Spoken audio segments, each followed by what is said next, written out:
Hello, everyone, and welcome to episode 38 of the Hall of Gamers podcast. The only podcast where you get as depressed before I get to the segment on when I play Forza 5. This week, I'm joined by, comic relief, I believe.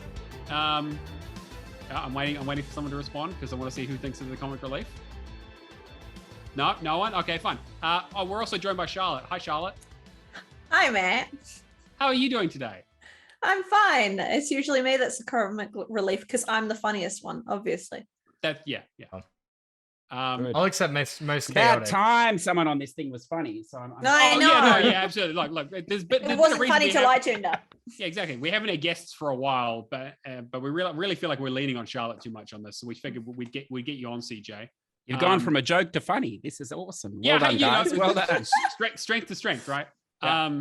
And we're also joined by Cameron, our wonderful, man on the scene. How you doing, mate? I'm very sick today. Mm-hmm. The stuff I do for this community, showing up week on week, unlike some people who. I feel like this is when like your mother is like she suddenly storms into the kitchen. She's like, no one fucking helps me around here. I do everything myself, and you're just like looking around like what, and then Wait, what?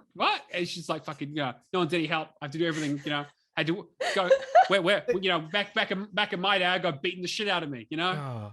Yeah. You're like, oh, okay, cool. That's that's illegal, but sure, all right. Still relatable. Yeah, hey, yeah. If I didn't get the shit beaten out of me, I definitely deserved it. And as we've already introduced CJ, Hey, a wonderful returning guest. thank you. Thank you so much for having me back. I haven't done a podcast for a while, so I'm going to trip over myself and say all the wrong things, which is totally the right things to say on these things, I think. But it's lovely to meet Char as well. I heard, you've been with them for a while now, I know, but it was a couple of weeks ago. And did you sing something? I think that's what it was. And I sent did. a message, and I thought it was great. And I don't think either of them got it at the time, or something Nope, happened. they Right. did not. So I think you're doing a great job. I've been enjoying listening to you. Thank you. It wouldn't be a song of the week if we didn't get it, to be honest. I mean, I think that Wasn't really it is, like the Muppets or something? It was really Yeah. obvious. it was good. It was The Muppets theme song. Yeah, it's just was- because these guys are like 12 years old. See, yeah, that's Wait, actually- are you calling me old? All right. You not have as old as okay, me. Listen, moving swiftly on. Listen. Move no. I have a 3-year-old daughter. My brain is understandably. You listen to Baby Shark so many times. That's all you're gonna. We're not doing Baby Shark again. To be fair, I did get that it was the Muppets, but I'm kind of cheating because I listened to it beforehand. All right, well, if you happen to be listening to the show on audio, like some sort of fucking pleb, you can come watch us live on Twitch, where we do, video. We do our faces. You can come see us, emote and talk, and Laugh on screen. you can kind of see Alison kind of blurry in the background when she gets up to make tea. You can't see it, but she's giving me the finger. Come hang out with us on Twitch. Hall of Gamers Pod is the place to find us.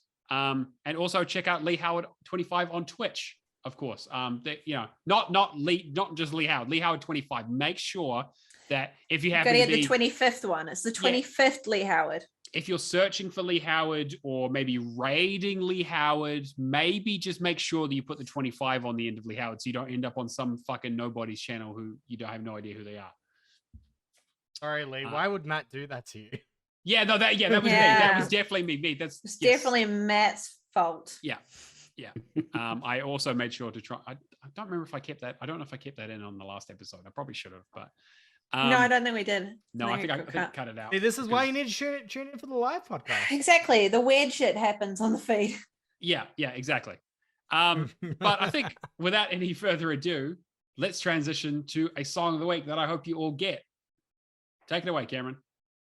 It's time for a tour as we make a plan for the 100 collectibles, trying not to die.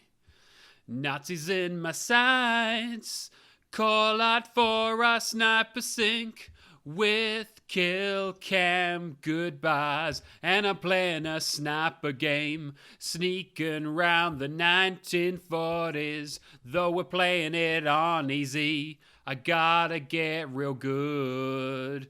have my arm twisted by a friend. So gonna do it unauthentic. So I'm playing a sniper game just like I used to do.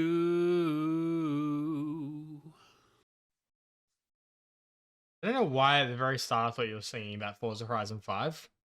The first time I listened to it, yeah? And then I got to the part about Nazis and I was so confused. Well, I assumed it was Sniper Elite 4. Was Sniper Elite 4, it's yes. Sniper Elite. But like just the fact that you just sang about the collectibles and all that, and then I just had Nazis for it. I'm like, wait, what? I was a tad confused, but then I was like, oh, okay, I know what he's talking about. Nazis in Mexico? Well, I mean, we're not that far away from Argentina, right? I mean, there's a movie about like zombie Nazis, so sure, it would not surprise me. I've seen Boys from Brazil. Do you still tie this into like what you're loosely playing at the time as well? I try to. It depends. I wondered.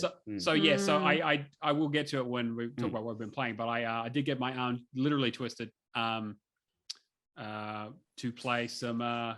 Well, before you say it, can I try something? Because this feels like a bit of a setup, this song, you know, and I asked for Celine last time, you couldn't do it. I asked for Bet, you couldn't do it. I asked for Skater Boy, you couldn't do it. So look, you hacked at it, so I'm going to hack at it as well, if that's okay.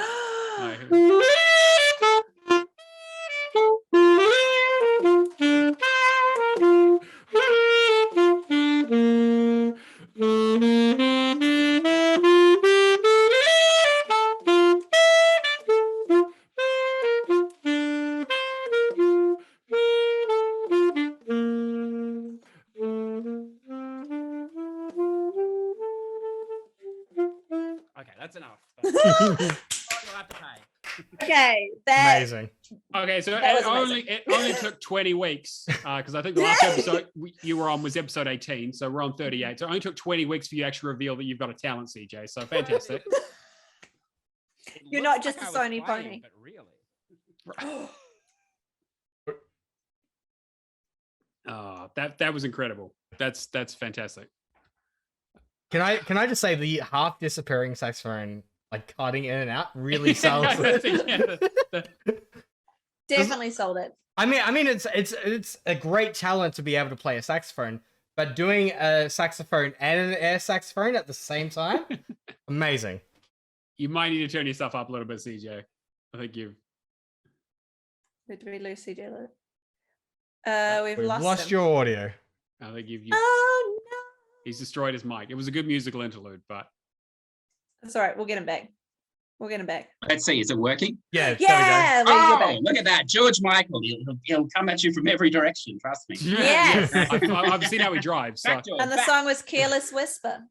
It was "Careless Whisper." Well done, guys. Yeah. It happened to come up on my Spotify playlist, and yes, I've been playing Sniper Elite 4 with one Mad Rokotansky, which ended up going, "Hey, have you played Sniper Elite 4?" And I said, no. He said, are you planning on it? And I said, not particularly. The authentic plus difficulty looks fucking annoying. And everyone I hear who's played it is like, man, this is a pain in the ass.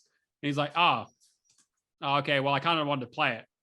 And then 5 minutes later, I was like, fuck, all right, fine, we'll play the goddamn game. I feel like this is the year that Matt just gets his arm twisted. This is every year. I'm just going to say, Matt is notorious for being peer pressured into playing games. It is not hard to get Matt into a game. No, but there's certain games that he just goes like, no, I'm not doing that. Yeah. Yeah, well, and then he eventually caves. Like, he is going to cave on MCC. You know he will. And I'll be long gone by that time. He will. Yeah, we will see. But that is, I'm less staunchly. Look, as the years have gone on, and I've kind of given less of a shit about being number one and all that kind of stuff. I have let more difficult bullshit games creep onto my tag every now and then, because I need things to keep me busy. Otherwise I get bored. So Nick happened to get me right at the right time where I was like, I need something new to play. Something with a little bit of challenge to it, something to kind of, plan around and have some ideas for. Also, I apparently have to keep my fucking streak alive. So I need something that has a lot of achievements. So yeah, okay. He got lucky on this one. The Forza thing is all because of the fucking charity stuff. There's no way I would have played that otherwise. But we'll get into that too.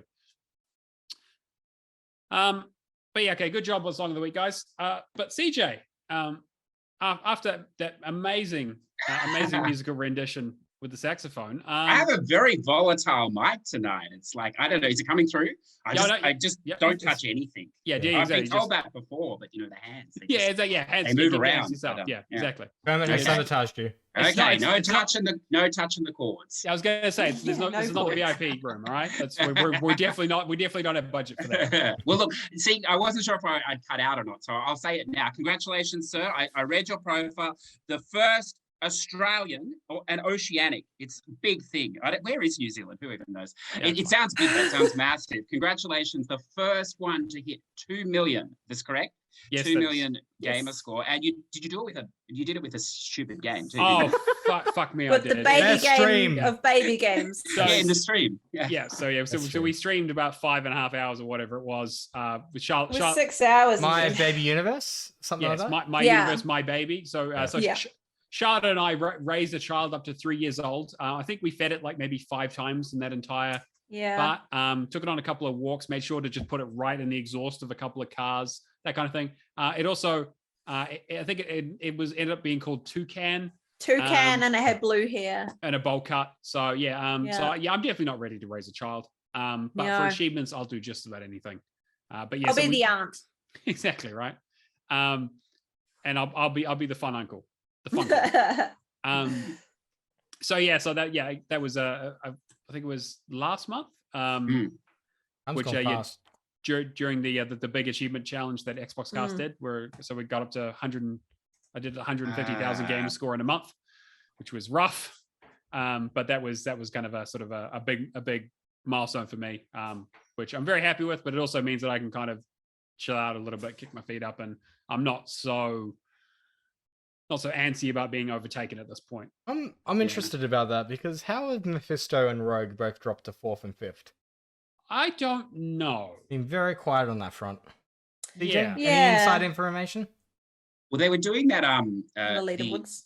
G task. Is that what you call it? G task. Okay, thing, G-task, which is more the other true achievement score than gamer score, or more focused on that, I think. So, and I think that only finished like, I don't know, a few weeks ago. I think it was still going when you were going crazy last month. So they're probably like, I was shocked, I play a lot of Xbox. I don't get a lot of gamer score. Things broken somewhere, but normally I beat you, Neo, and that month within a day you had like 30,000 or something, and it was a rough month. Trash. I had exactly. It was the month of trash. Yeah, I went to the trash pile, but I pretty much exhausted it, to be honest. There's still more there, but nothing that I was like, you know what, 150 is enough for me. I don't need to damage my mental health any more than it is. You can wait for another year. Exactly. Wait till next April. I'm impressed you did the whole month, because like I can only do like a couple of days maximum, and then I lose interest. But I was impressed because I know you don't play a lot of those sort of games, and I know you made this big thing last year about how you were above us, whorish gamers and stuff, and how you wouldn't buy these shitty games and play them, and then just you spew your load for a month. It was impressive It's to like see you 2 as years one of of like not playing, not buying games. Refreshing, isn't it? It's yeah, I wonderful. mean, it's the thing where it's like, hey, someone's like, again, it's the thing where someone says, hey, you should do this, and I'm like, and it's like, oh, it's competition. I was like, yeah. Oh well, that makes sense. Can't be. Yeah, basically. And there's a competition involved. To be fair, the Xbox cast basically twisted both my arms by declaring on their podcast without even consulting me that they were going to team up their entire community against whatever I scored. Oh wow! And so they were to be fair, both me and Cameron had maybe suggested it. Yeah, no, I had a feeling it didn't just come out of fucking nowhere, but yes, I had no. Well, they asked who was going to be the top scorer, and we're like, well, it's probably going to be Matt because I think it was Kingsman last year. I'm just happy I got second. Yeah, you did. So were you the top scorer? You were. I mean, I was the top scorer in terms of absolutely for the competition. But the community beat you. The community fucking destroyed me, obviously. Yeah. How many were in the community? Yeah, I think it was about like 10 people who were serious. Yeah, I think so. And Cameron, I came right in the middle. I was higher than Kyle, so leave that one alone. Yeah, that was too easy. Just that's an own goal if I ever saw one. But look, I've got to ask, because that's a big number, 2 million. Is that considered a large number in the Xbox circles? I mean, that's an opening parlay on the PlayStation. But is that to call yourself the number one in Oceania, sitting on only 2 million? You feel good about that? I mean, I don't know if I feel good about it. I don't know if I feel good about any of this. But I think the thing is that, like, big fish, small pond, right, is part of it. Because even where are you sitting on the leaderboard for the world? In terms of the world, I'm sitting at 39th. So it's like, it's not bad. It's not bad. But like, I've been there for so I've been in that sort of top 40, top 50 for many years, because everyone moves at a relatively steady pace. Whenever the trash game comes out, everyone just picks it up to make sure they're not overtaken by anyone else. So they're all basically basically the same spot. All this little they're basically in the same spot that they started, and just $5 less, and losing a couple of brain cells. Well, congratulations. That's still a good effort, I think. Well, thank you. Especially for 1 month. It's crazy. Yeah. I mean, I know that PlayStation has 1,000 stacks for every region for every trash game that comes out, so they get to play everything 5 times at least. Oh, look! It's not about belittling you. I may be coming up on 4 million, and I may be the number one in Australia. I don't advertise that. Oceania as well, but I don't need to advertise that. That's just how it is. But we're not here to belittle you. That's an amazing. No, absolutely not. No, definitely not on my show where I can edit out everything you say. Yeah, absolutely not. You brought it up, not me. No, yeah, absolutely. No, you're 100% right. Yeah, I'm sure the record will show that. So yeah, CJ, it has been a little while since we've had you on the show. What have you been up to? Well, gaming, which is a good thing considering this is a gaming podcast. Yeah, good start. Yeah. Yeah, no, quite a lot of gaming, actually. It's sort of this year, it's sort of the opposite, because when I saw you do that last month, I was like, wow, that's just exhausting after 2 days. And because earlier in the year, in January, we have like it's basically on the True Trophy site, and you have it on the True Achievement site. It's a G-Task, but that's right. It runs so much shorter on the PlayStation side. Right. I thought it was a different competition. And because it's like 10 weeks instead of like half a year or something you guys have. And so we did that. And I did it with like 2 massive degenerates. So it was a perfect fit for me. But who would have thought it was with the world #1 trophy hunter who just plays garbage nonstop. Never touched a good game in his life. Wow. But for some reason, for 10 weeks, he's actually a skilled gamer. He started playing all the hard stuff. And both of them were scoring massively. And of course, it's hard to earn points with AudreyChar, as I found. Mm-hmm. So I got a bit burnt out because I was definitely dragging the chain. I thought it would be up there with them, but not so much. So after that, I figured I'd had enough of those sort of games. And so for most of this year, with the exception of a day or two here, I haven't been playing any of that, or much of that crap, I should say, almost none on Xbox. And I've been playing some RPGs this year, which has been awesome. So, but as you know, they suck up a huge amount of time. So it feels like I'm playing very little when you're putting in a lot of hours, but you all know what that's like as well. So yeah, absolutely. Yeah. I've also noticed there's kind of been a bit of a trend about people we've spoken to around, especially like, the higher achievement and trophy hunters. Is kind of like, I think they're getting to that stage where they've been doing it for long enough. They've played enough trash that they kind of either retiring, semi-retiring, changing their focus. Like there's a lot of talk around changing what and how they play. Yeah. Yeah. I don't think I'm retiring. I think, see, you've got it's very competitive. You're like 100,000 ahead. You needed to have a big month and then you're ahead again. Yeah. So now, because I don't know, old mate in Canberra, he died or just cracked the shits with it. Who knows? And so he is now 600,000 behind and like swimming in the bottom of the ocean somewhere with the fishes, I think. So there's no need. I could probably turn the system off for a year because there's just no one interested in trophies anymore by the sound of it. I don't know. There'll be somebody eventually. So it's a good time to be playing other stuff. And you're right. Like you have those little you have a few 5,000 games or whatever, but we have like every week, there's a ton of 1 minute games. So, if you spend 4 hours, you're going to get 30, 40,000 points.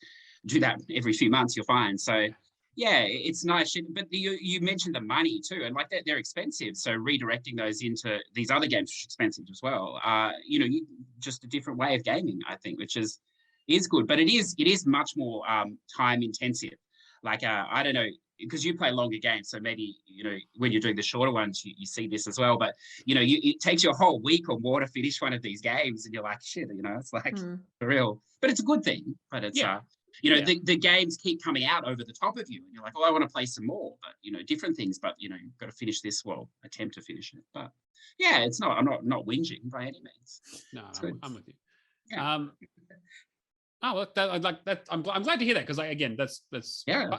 it's because I wish I had more time to play longer games, right? And I think that's Mm. I think a lot of people are like, hey, I want to get back to these slightly more meatier experiences. As much as I mean, Game Pass is that perfect thing around like, hey, here's an interesting 4 to 8 hour experience that you probably wouldn't have bought because it was like it wasn't cheap enough or quick enough for to be a baby game, but it's also not like a AAA or like marketed enough to be something that you're like, oh, I definitely need to pick up that day one, Well, see, we've also got it's actually.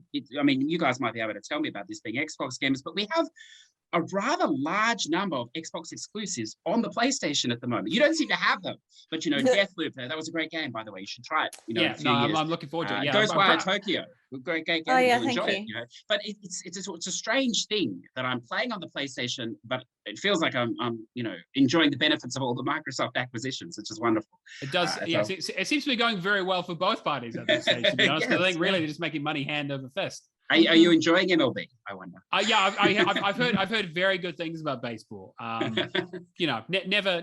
Actually, that I can't say I never played it. I still have 2 achievements left in Nickelodeon MLB on the 360. So I do have a little bit of experience about America's favorite pastime.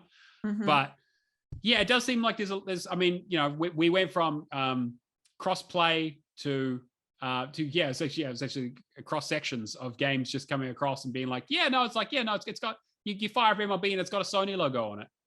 Yeah. It's like, all right, and it's in Game Pass. It's like you didn't even have to pay for it. You just play it. It is very, very strange. But you have plenty. Like, it was so funny this morning. I was listening to I caught up on the IGN Xbox podcast, and they're just a bunch of whinges there about how bad there's just nothing to play. Next year will be amazing, but this year's just no good or something. And I was like, well, these people should play more than the 3 games they're paid to play, because there's a ton of stuff. And, there's 2 games you don't have till next year, maybe, but you've got plenty of other stuff. It's the same old argument. Xbox has no games. Yeah. Look, too many. Our community might just be a little bit different because I don't feel like, especially with us 3, that we focus on the AAAs because of the length, essentially. Yeah, that and they tend to be fucking broken when they come out. And to be honest, like I feel like a lot of that negativity stuff comes from those AAA releases. I mean, if you just start talking about Halo Infinite, you start hearing people's blood. We just tend to play everything else, like because with Game Pass, like there's like infinite choices. Yes, too many. But good problem to have. Speaking about Game Pass, it'll be very interesting to see how, with the PlayStation Plus games that got announced this week that are gonna come out, how that actually affects it, because they were not introducing the day one exclusives. Jimmy fucking Ryan, he's a wonder, isn't he? The Game Pass is a model that cannot work. It is not a profitable model. So let me tell you about PS Plus. Go for it. It's just under. Have you been following? It's a shame that he couldn't have Spartacus. I have. Our first news story will be about the original games, like Siphon Filter getting the trophy support. Which I will say, on the Xbox side, I am jealous because there are some OG Xbox titles that I would be very interested to see get achievements. I would totally agree. I mean, we've talked in the past about how the original Psychonauts is one of those games that a lot of people discovered on backwards compatible, because they gave it away for free or they've had it real cheap in sales. And like I own a shitload of original Xbox games on backwards compatibility because they just released them for cheap, or like I had I picked up like all the Star Wars ones and Games with Gold and that kind of stuff. And like I haven't gone back to any of them. It's like not because they're bad games by any means, but because the allure of achievements is just kind of if you weigh 2 games up that are similar, the one with achievements is probably going to be the one that wins. It's weird. I actually want to go back and play the classic racing games, the OG console. I want to play games like Black, Psychonauts. There's so many different games that I actually want to go back and check out that I'm not put off by playing a game from the early 2000s. I think that's completely fine. The only thing I'm put off is the fact that achievements didn't get introduced. Yeah. Also, again, I just want to repeat that the fact that they codenamed the thing that they were cloning from Microsoft Spartacus, when the most famous scene of that scene is joke. Oh, it's so good. It's so on the nose. Where it's like, the most famous scene of that movie is when literally everyone stands up and says, "I'm Spartacus." I'm for Spartacus, fuck's sake. and kicks them into the pit. I would have been happy if they kept the service being called the Spartacus. It was never going to happen. They wouldn't have done it. No. PlayStation Plus now is just... You can bet what happened there. Jimmy Ryan put it out on the day, and he goes, "Oh, what we'll do is give him 4 free games at the moment, and we call it 1 plus. So we'll give him 4 free games, call it 2 pluses, and they'll just pay for it or whatever." And he put it out there, and then there's a backlash. It's like, "Oh shit, we better bring the 700 games over that nobody wants on PS Now."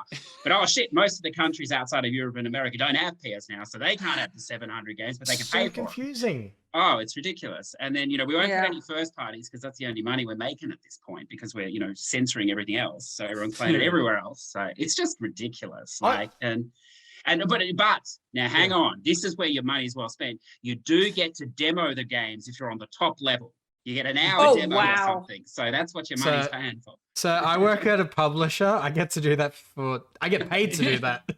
Well, most places you get to do that for free. I was going to say, they used to be called early access, I'm pretty sure. Yeah. Pay extra for that, right? Well, you used to be able to just download and just do a demo of most games back in the day. Like when I had my PS2, I could do a whole bunch of them. Actually, that is funny, actually, is that, can you imagine, it's like, okay, so what we've done is this month's PS Plus games is the demo disc 1 that everyone played on the PlayStation 1 that had Tombi on it. The real joke is he's actually including the download time in the 2-hour trial. So are you serious? It starts from the second you download. Put the system update time in there as well. Wow. So of course, Store goes down for half an hour if you're too quick. Oh, that is incredible.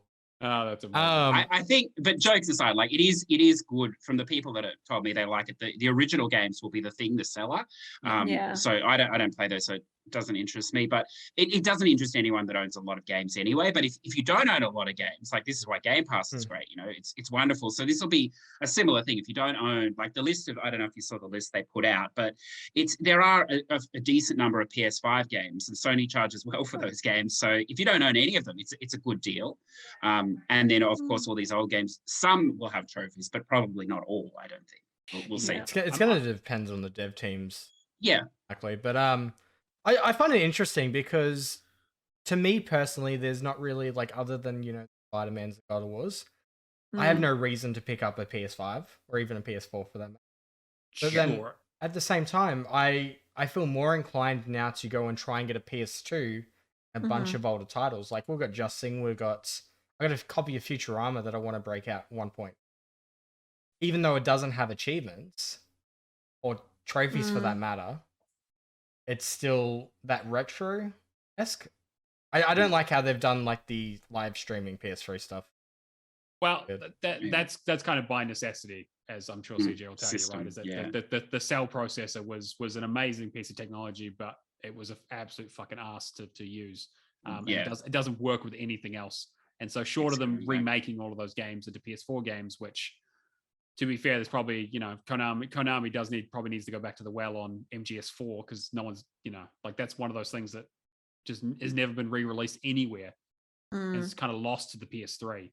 But to be fair, I can't think of many other PS3 games that haven't already been ported or had remasters or whatever that are better played elsewhere. But they have to do something though, because this is the funny thing. Like you guys have got no exclusives because Bethesda forgot to start making Starfield. So fuck, for a while. Shit, the date's coming up. Better start, boys. But PlayStation have had no exclusive. Well, bugger all exclusives this year either, and they won't for the rest of the year, except for Credit Card Simulator, GT7. But there's been nothing there, and they've covered it well. But maybe he's a bit anyway. So this will hopefully cover the fact that they have just as much as Microsoft, which is shit all at the moment. How much of a laugh will it be? We get to E3 around that time. We get the reveal for Forza Motorsport 8. Or Forza Motorsport at this point, and then it's coming this year, and then both platforms essentially just have a live simulation racer. I say that's all they put out this year is a racing game. Yeah, Jesus, they can all compare how fucking round the tires are. No, they're square. Incredible. Yeah, well, if it's anything like GT7, Cameron, you better pay down your credit card now because every race costs you some money. I've seen it. I was again, we're obviously not a PlayStation podcast, but I have been hearing the stories. But I was hearing the stories about like the money down stuff on the on GT7. Like Jesus Christ, I just think of the Lionel Hutz card. Like no, you got this all wrong. Yeah. The best thing was it went down like a month after it came out. It went down for 2 days. Always online game, so there's basically no content you can play if you can't connect to them. No warning or whatever. So it just means they have no idea what happened. It just went off. No messaging about when it was coming back on. Comes back on. Oh look, it's working. Massive backlash. Oh shit, we better do something. Here's 1 million in-game credits. Like any car is like 20 million. Oh, yeah, so you can't do anything with it. It's great. Wonderful. I was going to say, didn't they change all the credit system too after the reviews had already launched? Similar to like how NBA added them. Yeah, turned it on. Yeah. How NBA did the ads. Yeah. Kind of thing after post-launch. It's so sleazy. It is like it was slamming it. It is actually a good game. That side of it's garbage, but you know it handles well. All that is cool. But, I feel like that's kind of the sort of it's you know, if you'll excuse the phrase, it's kind of a pandemic around like how that is with racing games, because they all just seem to be rotten with microtransactions. Like the Forza series in particular is just, I mean, like Horizon is less bad about this, but like when was it Forza 5 came out, it was absolutely slammed. Might have been 6. And they're like, yeah, no, it's just filled with microtransactions. It's like that's all it's there for. And it had the insidious thing of being like, oh no, you can just earn this by playing the game. You don't have to pay for this at all. But if you don't want to spend, 50 hours on one car, we've got you just swipe your credit card for $5 and we'll just give you the car. Don't worry about it. It's that Ubisoft XP booster kind of model. Yeah, where it's like you're selling a solution to a problem that you created artificially in the game to sell the product. It's literally just a money grab. Yeah, and which is a shame because it takes the focus away from, like you were saying, like GT7's a good game. People like it in terms of like as a simulation racer. People seem to be pretty pleased about it for the most part. But that's not the conversation that people are having, right? It's it's basically just trying to beat me down and mug me for my wallet. Well, the problem, like, well, you guys might have it as well with Game Pass, I don't know. But the problem on that system is if something like this happens, like, most of those gamers on PlayStation are like just whingers anyway. And they're like, soon a game comes out and they're like, oh, it'll be on PS Plus. It'll be on PS Plus. Like, I'm not buying it, fuck it. They'll give it to us for free. And then when all this shit happened, it's like the Babylon Fall issue. Like, it's like, this will definitely be on, and it probably will be on PS Plus before the end of the year because, it's a live service game the way they've made it, as you say, and the online is a big part. And a lot of people, picked it up, got burnt. So most people will not pay the full price for it now. So it's this catch-22 that, well, maybe it'll become, which would be sick, but this is probably what will happen, become a free-to-play, and then it'll justify those microtransactions. But, bad luck to anyone that bought it, until that point. So, early adopters always get fucked over. Through poor design. Correct me if I'm wrong, but aren't they set out to like at least attempt to release 10 live service games in the next 5 years? That's their plan, especially now that they're acquiring Bungie. So a lot of Destiny 2 SKUs, isn't it? Yeah, that's potentially again, because it doesn't really make sense to have like a shitload of competing first-person shooters that are all live services. I mean, you could maybe have a couple, but if you're buying Bungie, like obviously that's where you want to make your money on that, because obviously they've got a system that works really well for them. But fucking again, we've bitched and moaned about live services before, but it's like there's only so many hours in the day, right? Like, because that's the thing, is that it's not just about your money. They don't just want you to give them all the money for the microtransactions. They also want you to not play any other games. This would be interesting. I'd be interested to talk, your opinion on that Destiny thing, because they blew like $1 billion something on it. It's way too much for what it is. And the problem they have is that it's a cross-platform game. Sony hates anyway, but they're going to have to live with it. They put it on this service, but it's a free-to-play game everywhere, so that's not good enough. So so what do you do? Okay, so maybe they give the DLCs for free, but the problem is the DLCs are cross-play everywhere. So if you give it here and you don't give it everywhere else, it's going to limit the player pool. It's going to fuck up the leveling across the game. So what do? You give it for free everywhere? So what's the point in even having it on the subscription service if it's free everywhere? Or do you make the base game free, charge like they're doing now, but then what's the point, because the base game is already free? So it's a really weird situation they're going to be in with that game, I think. Yeah, it feels weird even to think about when Activision Blizzard owned them and like how they wanted to get out of that foothold essentially so they could have creative choice. Yeah, because that was before they transitioned to free to play, right? They were still in the paying mindset there, and they've obviously made the transition, and it's obviously worked out well for them, to the tune of way too much fucking money. But how Sony's going to basically reap that benefit back from them, you're right, is going to be. I'm very curious to see how they manage it and how poorly they manage it. We know that a large portion of that was like retaining talent. Yes, so of course, right. Yeah, I'm very interested to see what comes out on the side, like, separately from Destiny. Well, if you have enough creative talent, like in a separate team, try and fill in both gaps, and see doing something else interesting.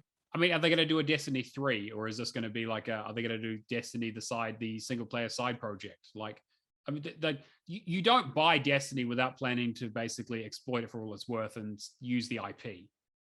Because I think that's the one thing Bungie was never able to do, right? Is that they have the live service, but they only ever had capacity to essentially keep that going. They basically, like, you haven't heard anything from Bungie doing anything else, no, in all these years. And like, obviously that's to do with team size and how much money they bring in, and there's a lot, and also, like, they may not want to do anything else, but I don't know if that's going to fly with Sony acquiring them for that much, and especially, like you said, like, a lot of that is talent retention. So, usually it goes, hey, company gets bought, they have a 1 year on the contract, and then all the higher ups are like, cool, I'm going to go off and make my own studio, and then you can buy that for $1 billion in a couple of years as well. Which Sony definitely wants to avoid. Because the funny thing is, at the time it looked like, okay, well, it's probably a good thing at the time, like, maybe, and then Embracer Group just embarrassed them completely by the 300 million. But why did they not buy Square? Like, why didn't they tell Square, you keep Final Fantasy 14, which is all they want anyway? They don't want all their other games. They've shown with Babylon's Fall they don't want to make a good game anymore. So let them keep Final Fantasy 14, because that is 90% of Square's profit anyway, and then just buy everything else for 450 million. And why not? Like, because they don't want to sell, they want to get into crypto and NFTs. Oh that's well, true. let them do that. Just take all their IPs. Well, I mean, the problem is that if you don't have the IPs to exploit, you can't make fucking can't make NFTs of them. Can't make NFTs. So it's like until you can make an NFT of Cloud's Buster Sword, if you don't own the IP for Cloud's Buster Sword, right? And I'm sure it's going to bite them in the ass, and they'll get picked up for a song in 5 years from now. That Embracer Group deal happened, and then what was it, like 4 days later, the massive stock crash of not stock crash, the crypto crash. Crypto crash happened and cut off like at least 90% across everywhere. Yeah. So that been rough for Square. But yeah, I'm surprised. That Embracer Group is just printing money anyway. For the dark side, so absolutely. Bloody Dumbledore in the back room working the poker machine or something. So it's not an issue for them. It's such a smart model though with Embracer Group, because it's like, all right, let's just aim for a ton of, I'm not going to say mediocre, but like, good, 6 to 7 qualities. Double A studios, basically. Easy. How much did Microsoft pay for that Tomb Raider exclusive?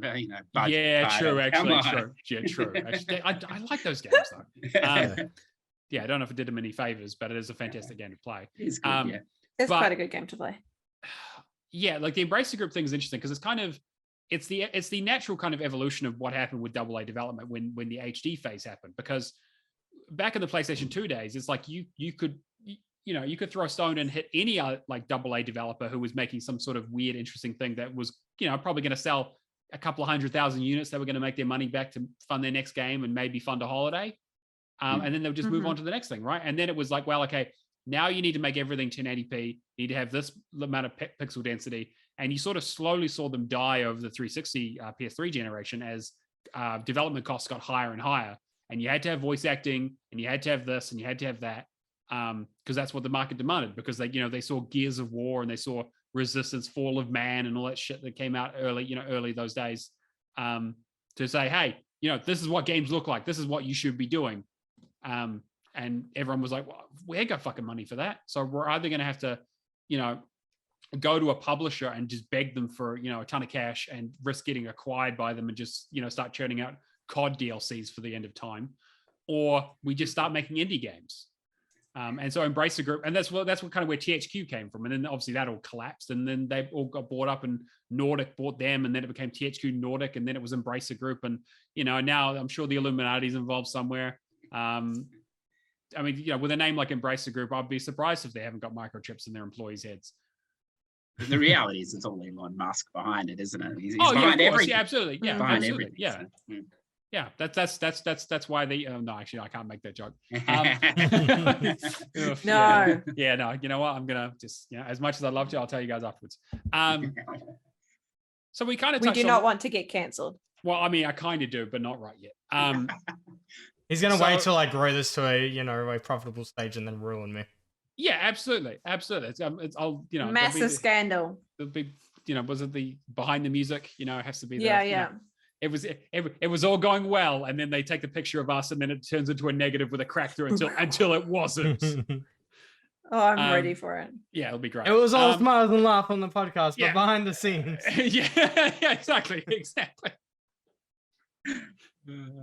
all it'll just be me in a onesie doing like a line of coke or something. We're not good people. No, definitely not. No. Speak for yourself, jeez. So we talked a little about the PlayStation Trophy stuff. But do you want to quickly sort of call out the ones that they've announced, Cameron? The only one that I was aware of was Siphon Filter. Oh, okay, right. I just included it because of the story, because Siphon Filter was like the second PlayStation game that my uncle showed me after the Metal Gear Solid. Yeah, okay. Those were actually competing games at the time, which is a weird fucking thought. But Siphon Filter, I mean, it's like a classic early PlayStation, it's a good game. It's not bad, Yeah. I'd like trophies and achievements on all of these old games, and I'm hoping that it becomes more of a trend. My hope is that this being on PlayStation is something that forces Microsoft to look at their old catalog and say, actually, look, we haven't got any games coming up this year. Maybe we need to go back to some of our old stuff. But it is only a handful of games. Like, they quickly elaborated in, this is the start or something, but they haven't clarified. Like, that could be bullshit as well, like most of this. So and the problem is the breakdown here. It's more than Game Pass for the year, and it's just, I don't know. It's a big faith. It's rolling out now. In some countries, us in a month or something, and it's going to be a big ask to pay that extra. Especially, if you have both consoles, you probably won't, because if Game Pass, you'd stick with that, but. It's a big ask. It's going to be most viable for somebody who's just picked up a new console. They want that. Yeah, they don't have that catalog of. Yeah, of course. Yeah. And I mean, the only thing they might do is they might, because on Xbox you have nefarious means to get games at reasonable prices, third world prices, but perhaps we don't have this on PlayStation. And this was my fear, and quite a few of the high players or volume players, is that they might, because the sales are the only way you can get something decent there, is they might lock their sales behind their top level, because a lot of their sales are locked behind the base level of the PS Plus. So that could be something they do. I mean, anything is possible for that man. He's a slippery eel. So he does kind of look like he runs a mob family, doesn't he? Yeah, he does really has that like Jack. I don't think he knows what the PlayStation is. I think he's a figurehead. Yeah, exactly. He's definitely not a gamer. Not like Phil. No, not like in Phil we trust. Yeah. Just makes me think of the whole. T-shirts, this is the internet. Yeah, exactly. That's right. Yeah. What else have you got for us this week, Cameron? All right. So Multiversus. Oh my god. Yeah. This is their cash-in, right? So yeah, Warner Brothers is releasing a game that is essentially a Smash clone. And the trailer for it is amazing. All right. I mean, like, in the sense of like, should you be doing this?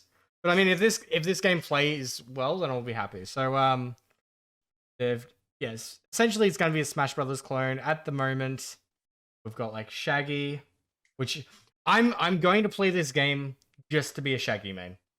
100%. Sure. I think unfortunately everyone is going to do that, so you're only going to be playing against other Shaggy mains for the meme. You got Shaggy, you got Wonder Woman, you've got Jade the dog, Batman, Harley Quinn, Bugs Bunny, Taz. Taz will be interesting. Harley Quinn. And I just, like, I saw it, I'm like, all right, they're doing the closed alpha, starting with these 14 characters. What properties can Warner Brothers actually bring into here? I mean, look, if the game doesn't have a Mortal Kombat DLC of Scorpion just throwing his spear and stabbing Superman in the face and ripping him in half, like, I'm not going to play this. Come on, like you need, if you put in the blood code, yeah, exactly. But I know Charlotte will be if they introduce Harry Potter.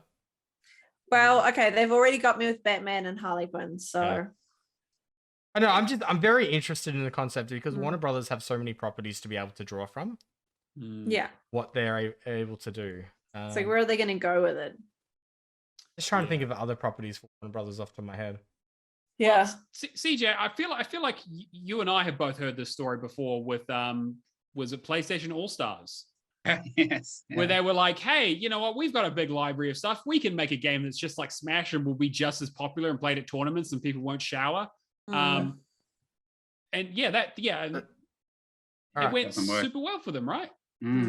But Nintendo is the only one that's worked out that model. Yeah. And that's only because they keep Sakurai locked in a basement. And he's every time you see him at a direct, he's sitting by himself and he's got bigger bags under his eyes. And he's basically saying to the camera, please God, stop playing these games so I don't have to make another one. Let's break this down by subcategories, yeah? Adult Swim franchises. Got Aqua Teen Hunger Force. Okay, that would be good. You've got playing as like Frylock or Master Shake would be pretty funny. Yep. You got Rick and Morty. Yeah. You got Harvey Birdman and Eternity Law, which they could do all the Hanna-Barbera stuff. Yeah, right? They could do all the Hanna-Barbera. You've got Samurai Jack. That might be a little bit too violent. You're a Robot Chicken. Definitely. Yeah. Then you've got like all the Cartoon Network franchises. So Johnny Bravo, Ed and Eddie, Dexter's Lab. Wait. Oh, okay. So wait, does that? And I mean, it's already got it's got Adventure Time, does it? Yeah. Yeah, it's got Adventure Time. So yeah. I guess so. Yeah, because I know that obviously they've had Cartoon Network style games like this with like I own like one of them that I haven't gotten to yet, but I mean they can Cartoon Network characters. So. They can pull from like so much IP. They can do Codename Kids Next Door. They can do Courage, Cowardly Dog. Yeah, and that's only the cartoon stuff. Obviously, there's all the DC stuff, like you were going to say, right? And Yogi Bear. Yeah, there's a lot of concept posters that people have put up on social media too. It's the right time to do it because they've, Disney are making their move there with Kingdom Hearts 4 in 16 years. So they're on a timeline now to get this out, that's the next true. couple of years to really benefit over the next 14 years of nothing from Disney. So why not? Yeah, that's absolutely right. Yeah. Austin Powers. Oh God. Okay. I don't know. I don't think it's Shaggy's in this game. So okay, I'm adding this to the Trello because I've just found a poster of someone that's done like a concept poster. Oh no. Okay.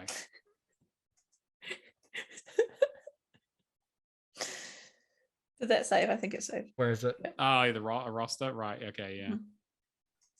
Oh my God, it looks so terrible. Well, they've got is it PS1 Hagrid? Yeah, PS1 Hagrid is in there. Yeah. Willy Wonka, Harry Potter, Animaniacs, RoboCop. Yeah, when RoboCop was in Mortal Kombat, so Willy Wonka, yeah. Godzilla, Ed and Eddie. Mm-hmm. I'd play it just for them. Okay, so in terms of IP, they obviously have a shitload to pull from, probably even more than Nintendo at this stage. Yeah. But I feel like this is a Jurassic Park situation. They were too busy thinking about whether they could. They did not think at all about whether they fucking should. They should, yeah. Yeah. Because the game looks fucking awful. But it's in alpha. Okay. Look, I'm going to give it a chance, yeah? Okay. Because if they can make they got the voice acting, which is there's another like Smash Brothers clone that came out recently. And that was the biggest deterrent. The Nickelodeon one, yeah. The Nickelodeon, yeah. The fact that they cheaped out on the voice acting, like I think if you got the voice acting for it, immediately you've got a hit with kids. You've got something that your 10-year-old can sit down with that loves Cartoon Network. And recognizes the voices. As soon as you've got the same voices, yeah. Yeah, okay, I suppose that's fair. For me, to be honest, it was straight up. I saw Harley Quinn. I'm in. Like even as an adult, I'm kind of like, maybe I'm not the target demographic for this, but it's a kid's fighting game. I'm gonna be able to play this with Percy. Like maybe not yet, but like in a year or two. That's fair. Okay. Yeah. I mean, like, I'm sure it'll be fine. I just wonder if okay. We will give it a chance. We'll see how it comes out. Look at the achievement list. Yeah, that's gonna be the big question. Like the fact that I could play as Jake the dog and Harlequin and Batman, like that's me. I'm settled. Give me good abilities. Give me some really funny voice lines. I'm and I like my fighting games. I mean, I loved running through Scott Pilgrim and like River City Girls, and all of those were like my favorites. And I do like Mortal Kombat apart from the freaking tutorial shit. Yeah, it's rough. Yeah, the tutorial stuff is. I'm just not quick enough. Any other dream franchises to be added? I just saw Little Nicky there, and I was like, that would be very interesting.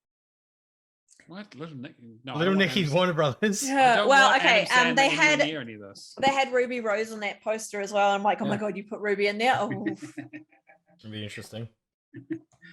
Give me Blake. Oh, I'm ready. Anyway.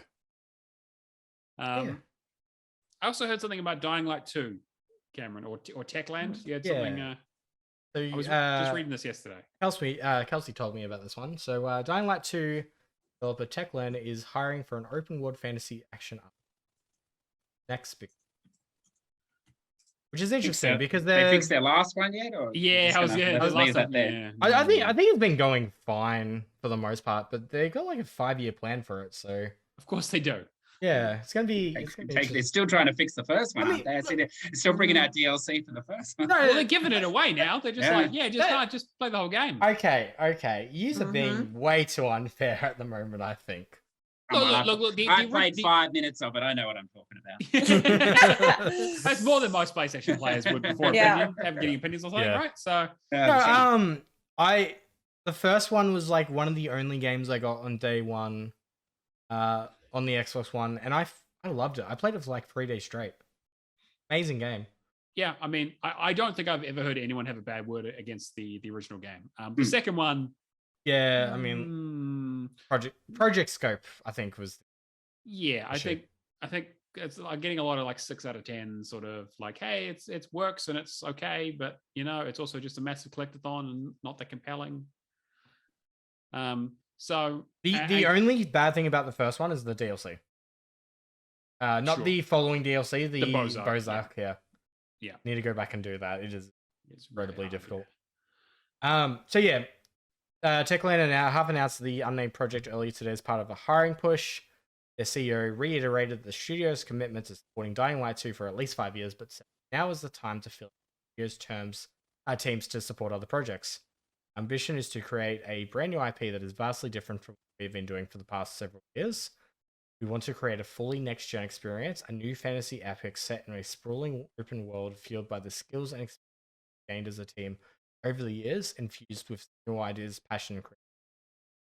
The reason I put this in here as soon as Kelsey told me is I love what Techland have been able to do with parkour in their games. I want more games that feel like a Mirror Edge kind of experience in setting into different freedom of movement. Yeah. Give me it's no sorry, my throat. It's no secret that two of my favorite games for the Xbox One generation were Titanfall and Sunset Overdrive. So I love free flowing movement games. And I'm hoping that if they're gonna tackle that kind of experience with that that level of tech expertise carries over. That's all they can. I mean, if they don't follow that line and they soften their position, they'll just become another Ubisoft. That market is too full now with CD Projekt Red, Ubisoft. You don't have the Spider-Man games. See, they're like this, but maybe they would be better off, moving away from the open world and moving more into that style of thing. Still an open world, but not like ridiculous size. Yeah, like Dying Light 2, I quickly fell off because of the scale. The Dying Light 1, just in terms of that size, like it's a big map, but at the same time, like I can traverse in like 5 minutes. But I also think that Dying Light 1 was a long time ago. And I think that you've heard a lot about open world fatigue recently, right? And I that's kind of what you're alluding to, I assume there, CJ, around like, I heard a lot of people talking about that when they talk about Dying Light 2 coming out right around the same time as Horizon Forbidden West, about being, look, like, I just don't have time to do a sequel to a game that was pretty good, where I'm doing the same kind of things, but more and bigger and just more icons on a map and just more time to sink into this. And, and then like, you don't have the combat, or like the combat isn't interesting enough to change. And the narrative isn't like compelling enough for me to ignore these other issues. and you just get kind of burnt out. And like the games that we're talking about here aren't even the Ubisoft games, who are, I would say are jointly responsible for this happening in the first place. With every release, they try to homogenize all of their games into one. I don't know. I think, like, I know what you're saying, but I don't know that there's a market anymore for this idea. Like, Red Dead Redemption 2 sort of proved that, like, it carried itself because of the studio and the story. But the primary complaint about that game was having to ride from one side to the other. This idea of gamers just chilling out and spending half an hour crossing the map to get to the other side, it doesn't really. I don't know. There's a big market for that anymore. I think. Everyone wants to move quickly or whatever else. And I think, like, I always wondered if that market was encroaching on the Breath of the Wild, the more passive style of game as well. Like, if you're going to go down that line of just nothing happens for the next 20 minutes while you get there, as you walk across, like, do you want to play? Is this environment enough of an interest or enough difference to warrant that? Right, because there has to, I think that the problem is, you're right, is that there has to be something compelling you to play the game beyond the fact that there are a shitload of icons on the biggest map you've ever seen, right? Like, it needs to have like a compelling narrative, or it needs to be like a Breath of the Wild where it's kind of explore at your own pace. And I feel like Ubisoft tried to do that with Immortals, Phoenix Rising, where they basically took the entire idea of Breath of the Wild, but put the icons on the map. And like, I enjoyed that game for the most part, but I will not deny it was a massive fucking collectathon, where I was essentially just going from area to area, picking up a bunch of stuff on a map, and just I got really, really tired of it by the end. Do we think it's a little bit huge? How do I explain that? I feel like a little bit of it too is the fault of services like Game Pass, because we've been given that much variety now that, if I was my 15-year-old self again and I got given a game like Dying Light 2, I'd be like, great, I have a limited budget, and the $80 or whatever that I need to on the game, and have hundreds of hours of content. But now in our adult stage, like, we've got Game Pass. Like, I am struggling to keep up, like, just doing an hour, all these new games hitting Game Pass at the moment, and I want to play them all. But it's also, well, like, it's different again for us because we're achievement hunters as well. So you're adding in the fact that we are then chasing gamer score, and we're also trying to get completions. And so a lot of the games that are coming out are shorter. We don't want to play a 200+ hour game because that takes up all of our time. Like, that's the common complaint that Matt has, right? Like, with the fact that he does not like playing those games that are 200 hours or plus because it takes up too much time. Yeah, as much as I try to censor my entire life about sitting in front of my TV playing Xbox, I do have other responsibilities. And I think that's like, I think it's a combination of the things, right? I think, Cameron, you're right, is that like Game Pass has made it more accessible, but to be fair, most of these games are already there. We just didn't have them, or we didn't know about them. Again, we talk about how Game Pass is both a good marketing tool and a good distribution tool. But also, like you said, we're older. We have more disposable income for the most part, but we have less time. Less time. Yeah, that bloody and our time is a lot more valuable now. Yeah, because when I was 15, I did basically do that. Is that I worked at I worked at EB Games. I could take out any game I wanted and play it to death. That's how I got started into serious achievement hunting, and how I got on the board was because I had access to every game that had a retail release before digital was big. So I lived that dream. And now look where it got me. But it's so, I mean, like, you're exactly maidenless. Wow. Oh, ouch. But no, you're exactly right. But see, I don't know, like, there's been a shift in the way, as you say, game is game or whatever. But see, and I know it's a privileged position, because the common joke, people make about me is that, I buy the game day one, you play it 15 minutes, we'll come back in 2 years and you can tell us what you thought when you actually start it. And like, I do that a lot, but I don't get into it. Sounds like someone else we know. Yeah, get into it later. But I really like the idea. Like, I'm playing about 3 or 4 RPGs at the moment, and I know most people just like, we'll just do one and finish it. But I'll do an hour here, I'll do an hour there, and like, I'm not trying to, like, I want to finish it, but I don't need to platinum it or complete it, in this sense. So, if I don't want to get that collectible over there, like, I'm not going to go get it today. I'll go over here and see what's going on over here. And I really like that. And I think you can definitely have both. Maybe you can't have 100% profile, Leo, if that's what you're after, and have that. But it's a different way. And like, these assassins, I know, not being a Ubi apologist, I know you hate them here, but those games are not supposed to be finished in a week. Like these fuckers are finishing 200-hour games in a week. Like that's a serious issue. You need to check your life perhaps. But these games, there's not going to be another game for 2 years. So what's the point in finishing it in a week?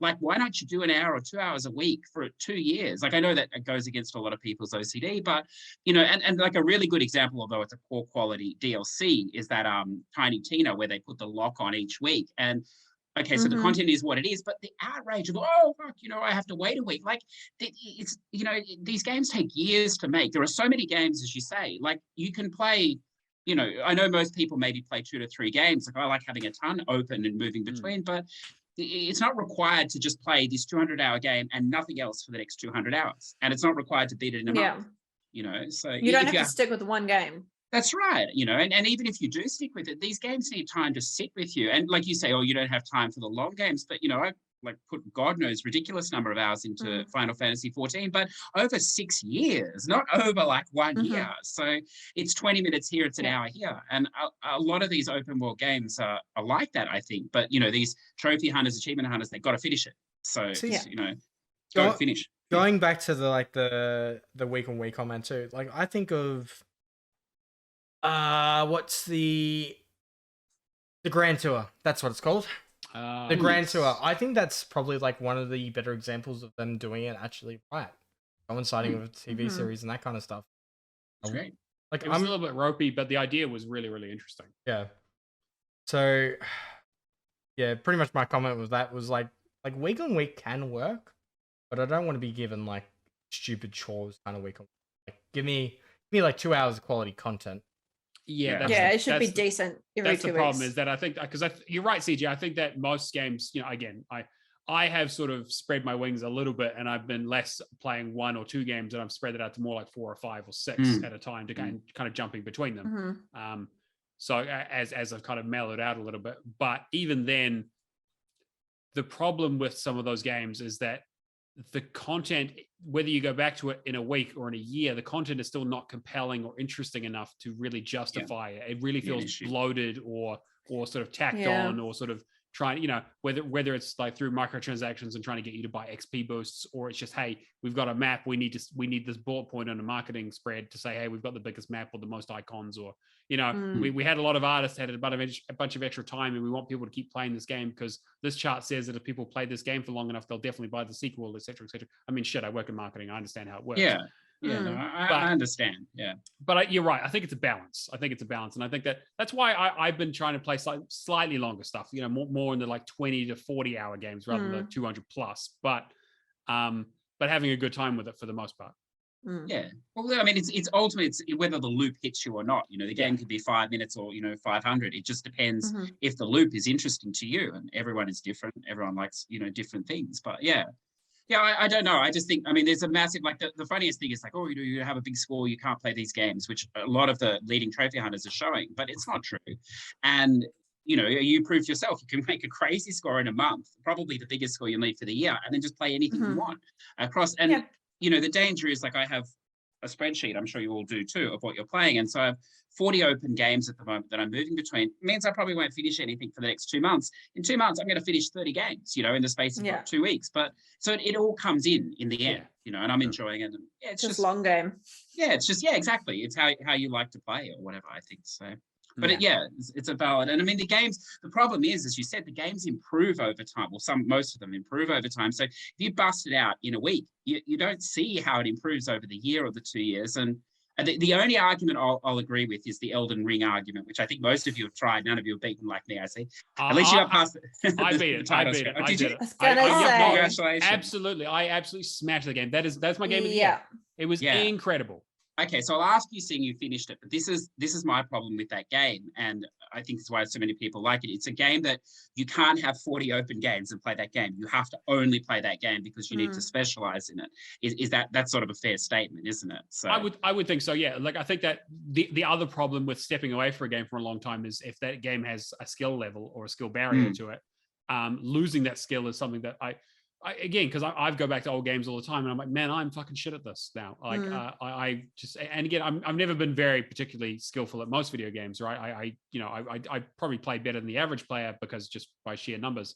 But in terms of like dedication to a type of game. I don't have that kind of time or even that interest. But Souls games are probably the exception, I think. That's good. Yeah. And like I to be fair, I had just got done after I did Elden Ring. I was looking at the Surge, and I played the Surge 2, and obviously, not nearly as good, but I was on a real kick for those kind of Souls-like games. And yeah, like I dedicated like that's one of those games that engrossed me in a way that most games don't. And I think that's I must have put like 80 hours into that game or something. It was a lot. But you enjoyed it, obviously. So. I loved it. It was I could not get enough of it. You didn't have the glitch at the start where you die a lot, obviously. I got to get that sorted out. A terrible glitch. It's a dreadful glitch. Yeah. Game breaking. Twice on the loading screen, once on the title screen. I couldn't even get into the game. Get good, I think is pretty much. Nothing worse than a skilled gamer being number one. I know, right? Could you fucking imagine? Won't happen over on our side. No, absolutely not. That actually kind of leads us into our last story as well. Oh yeah, okay. So if any of our followers have been on Twitter in the last week, so we're going to go 2 weeks, but in the last week especially, there's kind of a divide at the moment. There's the dumpster fire, and then there's the really great, chill community that like where I hide out, because who wants to go near a dumpster fire? We're not going to focus on the negative too much because there's no point. We're not going to give it any more. Yeah, you can see the fire from wherever you're standing. Yeah, we don't. If anyone has been looking at Twitter, they know what's going on. The only thing we're really going to talk about is the fact that one of our friends of the pod was unfairly called out this week. Everyone has different opinions. We're not going into that at all. We are just not going to discuss that part of it. What we are going to talk about is the fact that like anyone can be a gamer. You don't have to have a high gamer score. You don't have to have a low gamer score. It doesn't really matter how you choose to play games. If you enjoy them and you enjoy being part of the community, that should be enough. Should be enough. If you're doing something good for the community and you are being a positive influence.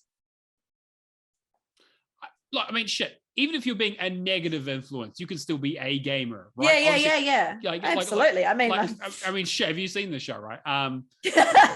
But I mean, yeah. I think being exclusionary dickbag doesn't solve anything. Trying to push people out of community is like and it just feels like you're being elitist for no reason. Like there is no point to it at all. Like. Feels like an intervention. I know, right? Jesus. Oh my God. So I'm sorry you're having these problems. Yeah. We have opinions, but that's fine. Regardless of gamer score, as Cameron put it really well, as long as you're a good egg, we want you to feel welcome here. And everybody knows the people with the biggest gamer scores are the most boring fuckers to talk games with the exception of you lovely people. You're actually quite interesting, but it's true. Most of the people with high gamer scores, they're useless at talking about games. So they're not interesting. Whereas the people that, have a handful of games that really love them, they really know them. It's far more, well, for me, I find it far more interesting. I mean, doesn't matter. I tend to agree, right? I think the thing is that like gamer score is an interesting metric of what someone's played, but that's about it.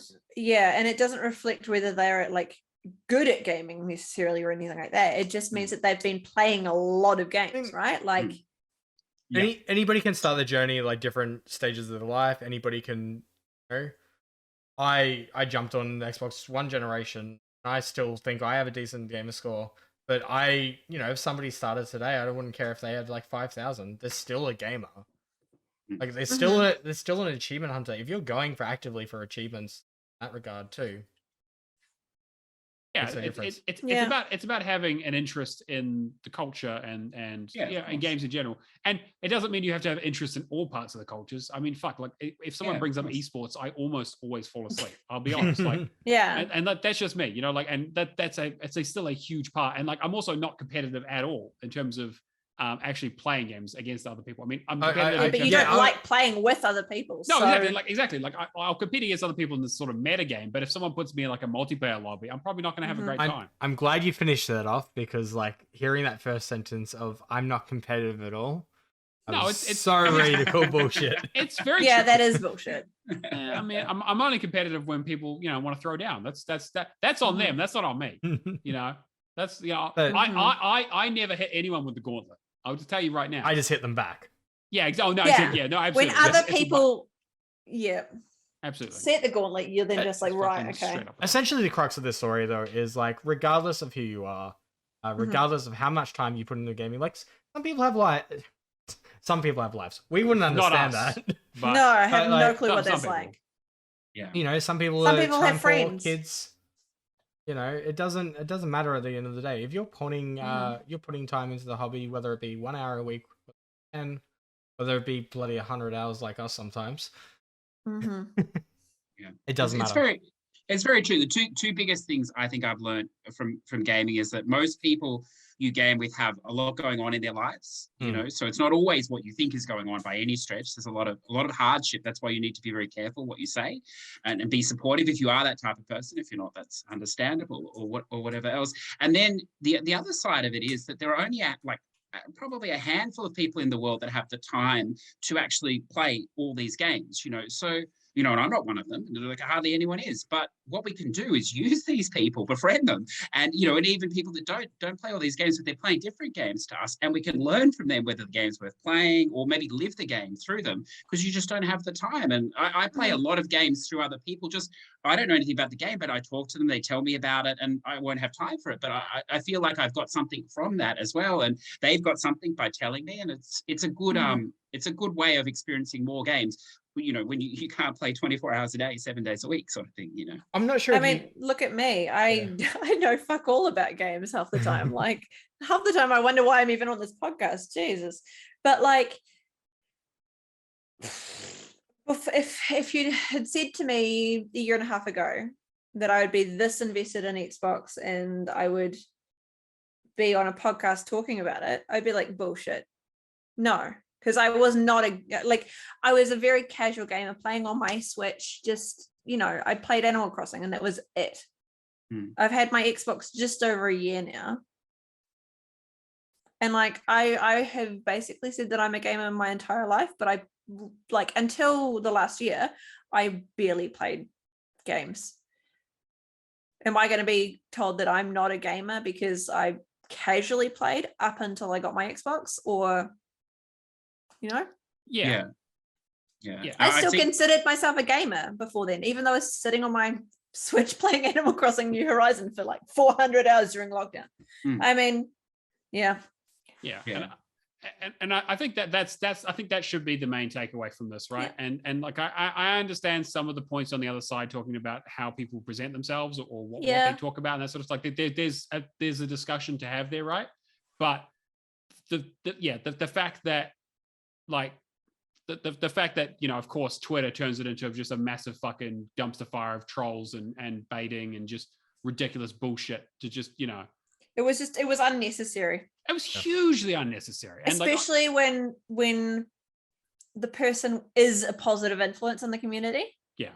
We're not talking some fucking we're not talking fucking XQC gambling on stream bullshit. This isn't I don't know. It's I don't know. I hate the whole gatekeepingness. Yeah, and absolutely. This is a third day after 2 days of back-to-back drama. Yeah, because the part before that, Twitter is just Twitter is a beast of Twitter a thing. This week. But the hilarious thing is, for me, Twitter is a huge community for me. It's one of my aside from Discord, it's one of my biggest social media platforms. And I literally just hit 300 followers today. And all of the people that I say that I communicate with on Twitter are all good people.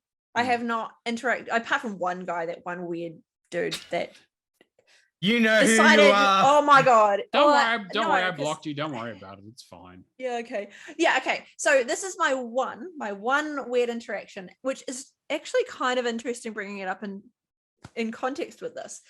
I was basically told when I did my post on the year anniversary of me buying my Xbox Series X. This was me like a year after I'd, gone through a whole bunch of shit in my life. And I went, okay, you know what? I'm going to do one cool thing for myself and buy an Xbox Series X and, get involved in a community that I have been part of, but not really part of. I posted with the picture going, yay, this was a year ago. I got maybe like 7 or 8 likes on this post. And then this dude, and like, it was nice. My friends were like, cool, this is really cool. Some dude comes along, posts on it going, English was not his first language, mind you, but that's fine. That's irrelevant. He was like, oh, I've been on Xbox for 16 years and no one has ever liked my post. And here you are with your tits and ass and you get all of these likes. And I just went, excuse me? Yeah, and obviously you do the classic Twitter thing of checking out his other posts to be like, is this guy like having a bad day or is he? Yeah, no, I went and looked at his account, right, and a lot of his posts that he posts on Twitter were all very women bashing, very much like, oh, check out this chick, oh, blah blah blah blah blah. And he said in his bio, it was like, I respect everyone and all persons in the world. He sounds like it. He sounds like a real fucking gem. And none of his posts that he was posting on Twitter had any likes. Like they were all zero likes. It's like, maybe that's a reflection on you and not the Twitter community. Like if that's how you want to present yourself to the world, not gonna go off great. Like I 100% called this guy out, and I replied to him, was like, okay, if you think that that's what's getting me, like, I mean, I have friends. And then he replied with, I've got 2 friends, thank you very much, in real life. Yeah. And I went, okay, I'm not going to discuss this with you anymore. But like, you're going to get trolls everywhere. They're going to be there. It's just how you react to them, I guess. That's right. You can't beat them anyway. You just gotta... No, yeah. No. Yeah. It's kind of very interesting. Keep like, going. Back-to-back drama about it at the same time as the whole Xbox has no game narrative. Yeah. Because but that was actually pretty funny though. The Xbox has no game narrative is kind of an evergreen thing. It's just going to keep going. But Red did it to troll the Twitter community, and it just took off, and it was so funny. I bet that Red feels like that fucking couple that did the gender reveal in California, and then they suddenly, 2 days later on the news, they see half the state is burning down, and it's like, the Curb Your Enthusiasm theme plays in the background. 100% started that dumpster fire, which is funny because he's sitting there just going. I had a very interesting experience myself the other day because I was online at the perfect opportunity to when the games leaving Game Pass to come out, and usually when that happens, I chuck it in our Discord. I usually chuck it in AHA if I remember. Usually let people know. Put up a tweet just saying, all right, games leaving Game Pass, and then the whole list, which I'll go through in a second. And one of the comments, got like 15, 20 likes, whatever. But one of the comments on it was essentially like, you're leaving Game Pass over this trash? And I'm just like super calm and like, dude. No. I'm not leaving, they're leaving me. Games are leaving. And he was like, because I thought it was like... He was ready to throw down. He was ready to buy a plane ticket and come to your house and fucking beat the shit out of you. But you know how I am with any level of customer service. It's just like, give the smiley response. Mm-hmm. I'm just like, no, dude. Like, these games are leaving. You should definitely check them out before they go and all that. And then he deleted his original tweet and he's like, I'm so sorry. I didn't... And I'm just like... I think what needs to happen with these people, because they clearly have too much time, is they need to start an MMO. And this will take care of right, exactly, yeah. They could blame each other in there. That's right. They could get a busy all day. Containment MMO. I think an important life lesson... World of Warcraft is excellent for that. Absolutely, don't come to Final Fantasy, just stay over there. Yeah. I think an important life lesson, though, is tone adds so much to a conversation. So always be wary of what you post online, because it can always be misconstrued. Yeah. Which is why I don't go on Twitter. Fair. All right, let's move on because we've been talking about this for a while. Cameron, you want to quickly go through our Game Pass stuff? Yes, I will happily go for the Game Pass games. So, games that we've had actually quite a few that are coming to Game Pass. We had Her Story drop for PC, which Kirby was the first person to complete in the world. Yep. We have Yes, he was. Jurassic World Evolution 2, which I'm actually very keen to check out on. That's the simulator like maker Jurassic Park. It's like theme parks with dinosaurs. Yeah. Yeah, that cool. Little Witch in the Woods looks amazing, but if it's the one I'm thinking of, is a very long completion. Might be another one I'm thinking of. I think it's still in game preview too, though, right? Witch in the Woods is a game preview so far. It does not have achievements out yet. It's basically like Stardew Valley, but witch themed. Oh, okay. I'm thinking of something very similar. I am 100% going to try the preview. Cool. So I'll report back. Yuma Rangi Generation Special Edition. No much about. I'm guessing JRPG more than likely. Yeah, it looks very much JRPG. Yeah, who doesn't love Witchy Stardew? 100%. Right, right. I mean, we have Skate coming to the cloud for EA Play. I believe it was already in the service. Farming Simulator 22. Which I saw that post that they did today on social. It was just like, which farm product are you? And like Corn, just like you tell horrible dad jokes. God. Oh, because it's corny. No, it was great. No, moving swiftly on. And Vampire Survivors on PC, which is also game preview, but I'm hearing really good things. Todd just messaged me this morning. He's like, "This game's amazing. You need to check it out." Yeah, I've been hearing a lot about it on PC recently. People have been saying it's great. Just needs achievements. Coming out May 24th, Floppy Nights, which I'm massively excited for because it looks very close to Sigil, which I've been playing quite a bit of. Look, it's very cutesy, but it looks as if it will play similar. So I'm very interested in the unique selling points of it. Hardspace Shipbreaker also coming out that day. May 26th, we have Sniper Elite 5, which understandably a lot of people are excited for. May 27th, if you're a cricket fan, we have Cricket 22 coming to PC. And Pac-Man Museum Plus coming to cloud, console, and PC. Leaving, we have EA Sports NHL 20, Farming Simulator 19, which usually is the case when we have like a later edition of the similar or same game. Knockout City is leaving EA Play, but I believe that's due to it becoming free to play. Yes, it is becoming free to play. But is it coming like all free to play, or was it the 25 hours thing? I think it's all free to play. Okay, it's all free to play. They're completely shifting the model, which probably makes sense. It's a great game. I highly recommend people check it out, but it was going to be like a longer thing. So if it's free to play, Resident Evil 7 Biohazard, which I would say if you haven't had the chance to, probably pick it up on a sale. Yeah, it goes on sale all the time. Really decent ones. Yep. Spellforce making room for Resident Evil 8. Yeah, well, that's the everyone's doing like ooh. Yeah. Spellforce Free Soul Harvest coming to PC, leaving on PC. Don't really know much about it. Super Hot Mind Control Delete leaving, and Yes Your Grace, which till the end of the earth I will praise this game. I fucking loved it. It's pretty good.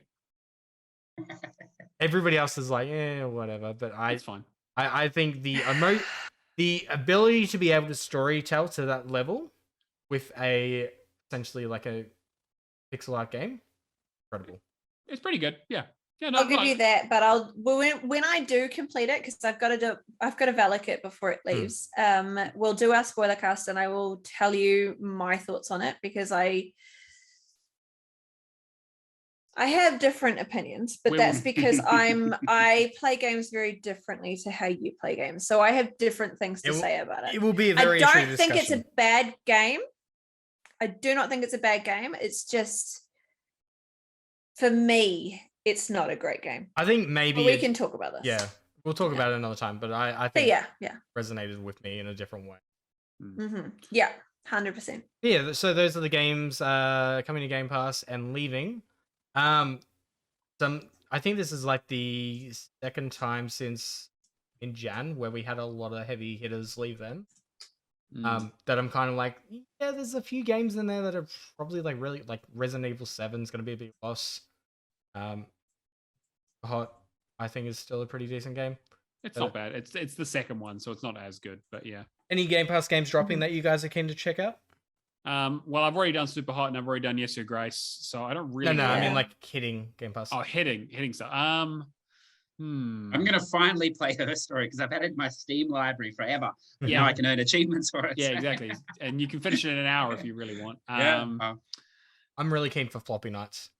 Yeah. Yeah, I looks don't. Bobby amazing. Knights looks cool. Yeah.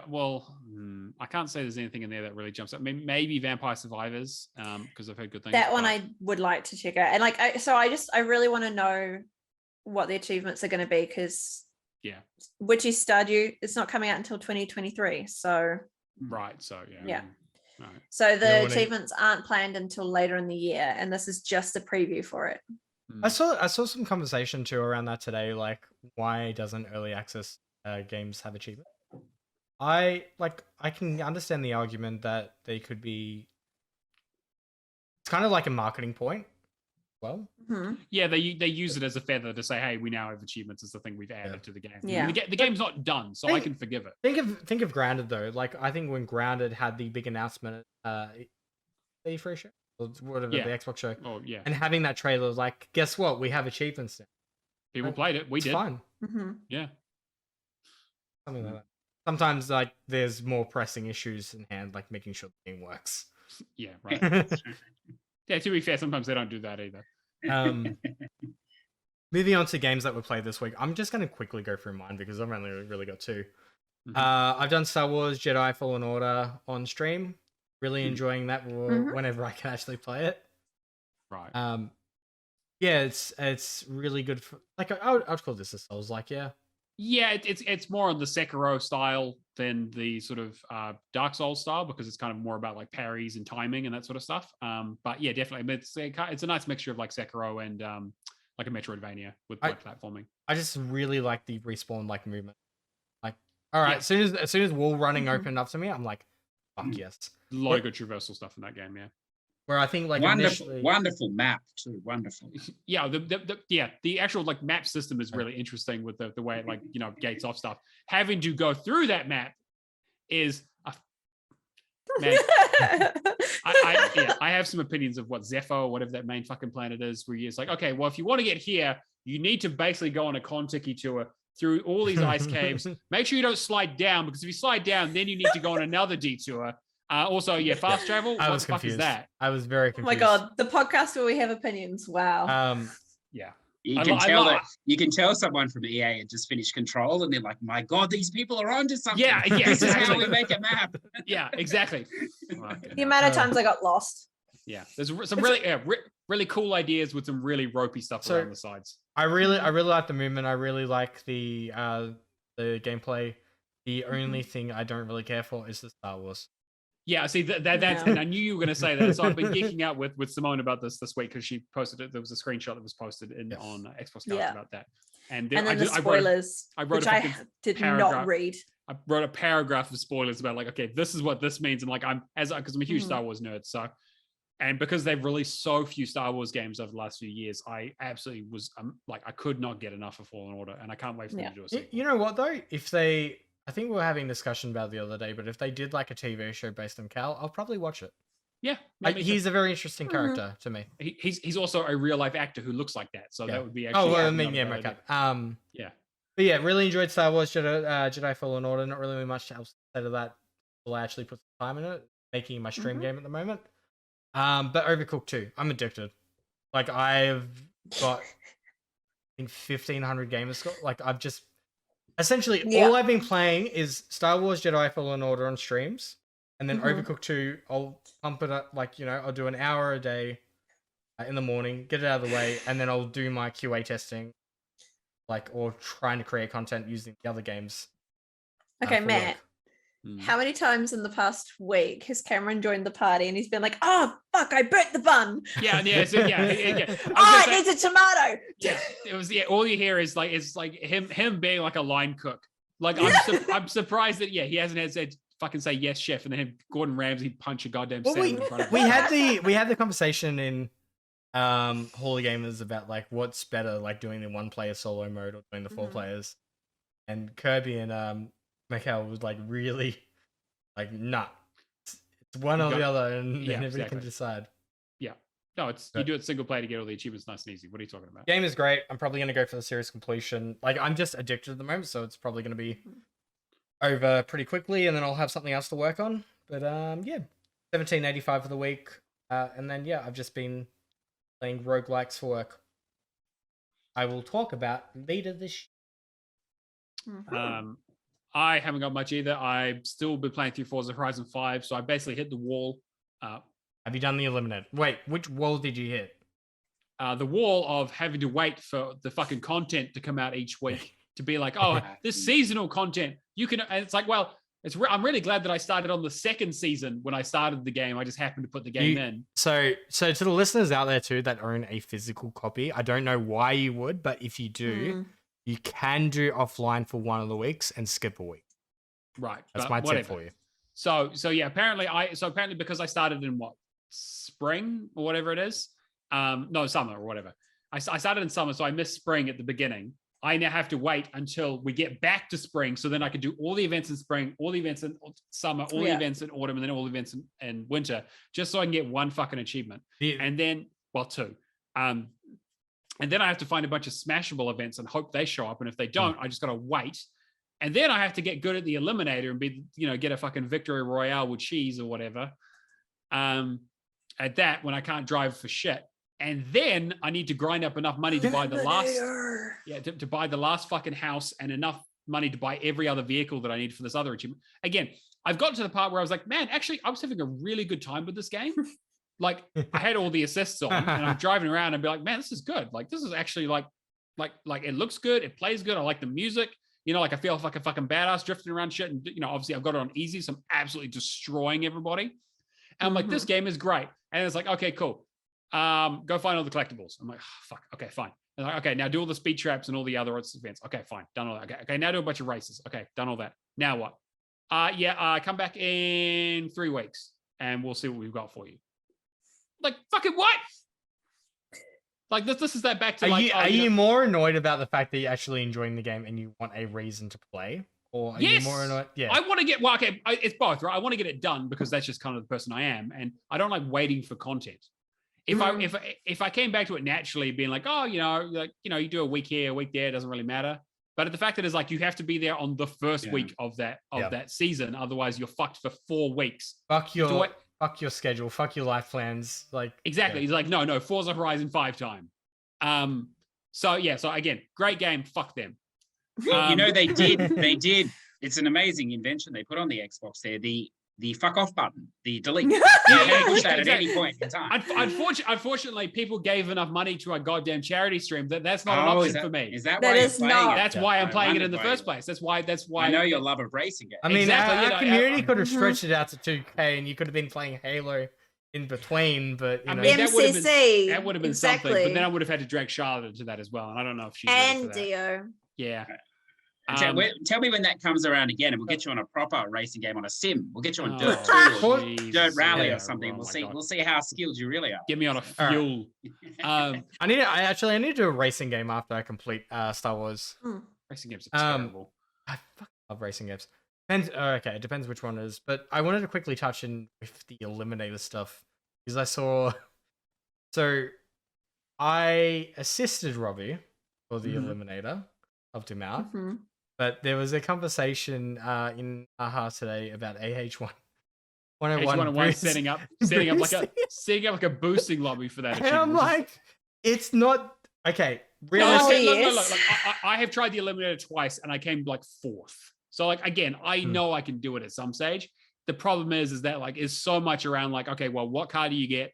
Who do you go up against? Like there's a lot of bullshit stuff. It is RNG. Which is the same as any battle royale kind of. Which is why I don't play anything multiplayer because it's like no, should be up to me. It shouldn't be up to a bunch of other cunts who I don't like.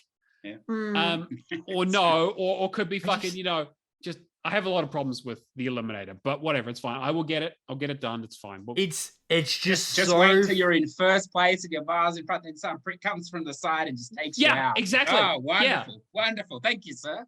Thank you. Exactly. Yes, it's nothing worse than second place. Holy shit. It's probably just my mindset though, because as soon as I get knocked down or something like that, I'm like, all right, another one. Yeah, no, where I'm like, I have so many other games to play. That was literally a waste of my time. Speaking of wasting my time, I have been playing Sniper Elite 4. No, to be fair, I am actually having a really good time with it. Nick was very excited to twist my arm into playing it, and it's we haven't done much of it. We've kind of did the multiplayer stuff first, and then we did the first kind of Overwatch missions where one of us is on the ground with binoculars and a gun, and the other one has a sniper rifle covering them. So we got through that. The game's little rough around the edges. I know they talked about it being a budget release, but it really, really feels like it. But yeah, again, as Nick points out, it wasn't that hard. We were playing on cadet difficulty, so again, we had a good time with it. It was kind of a sort of fun experience, but fuck, it's going to get rough. Like that.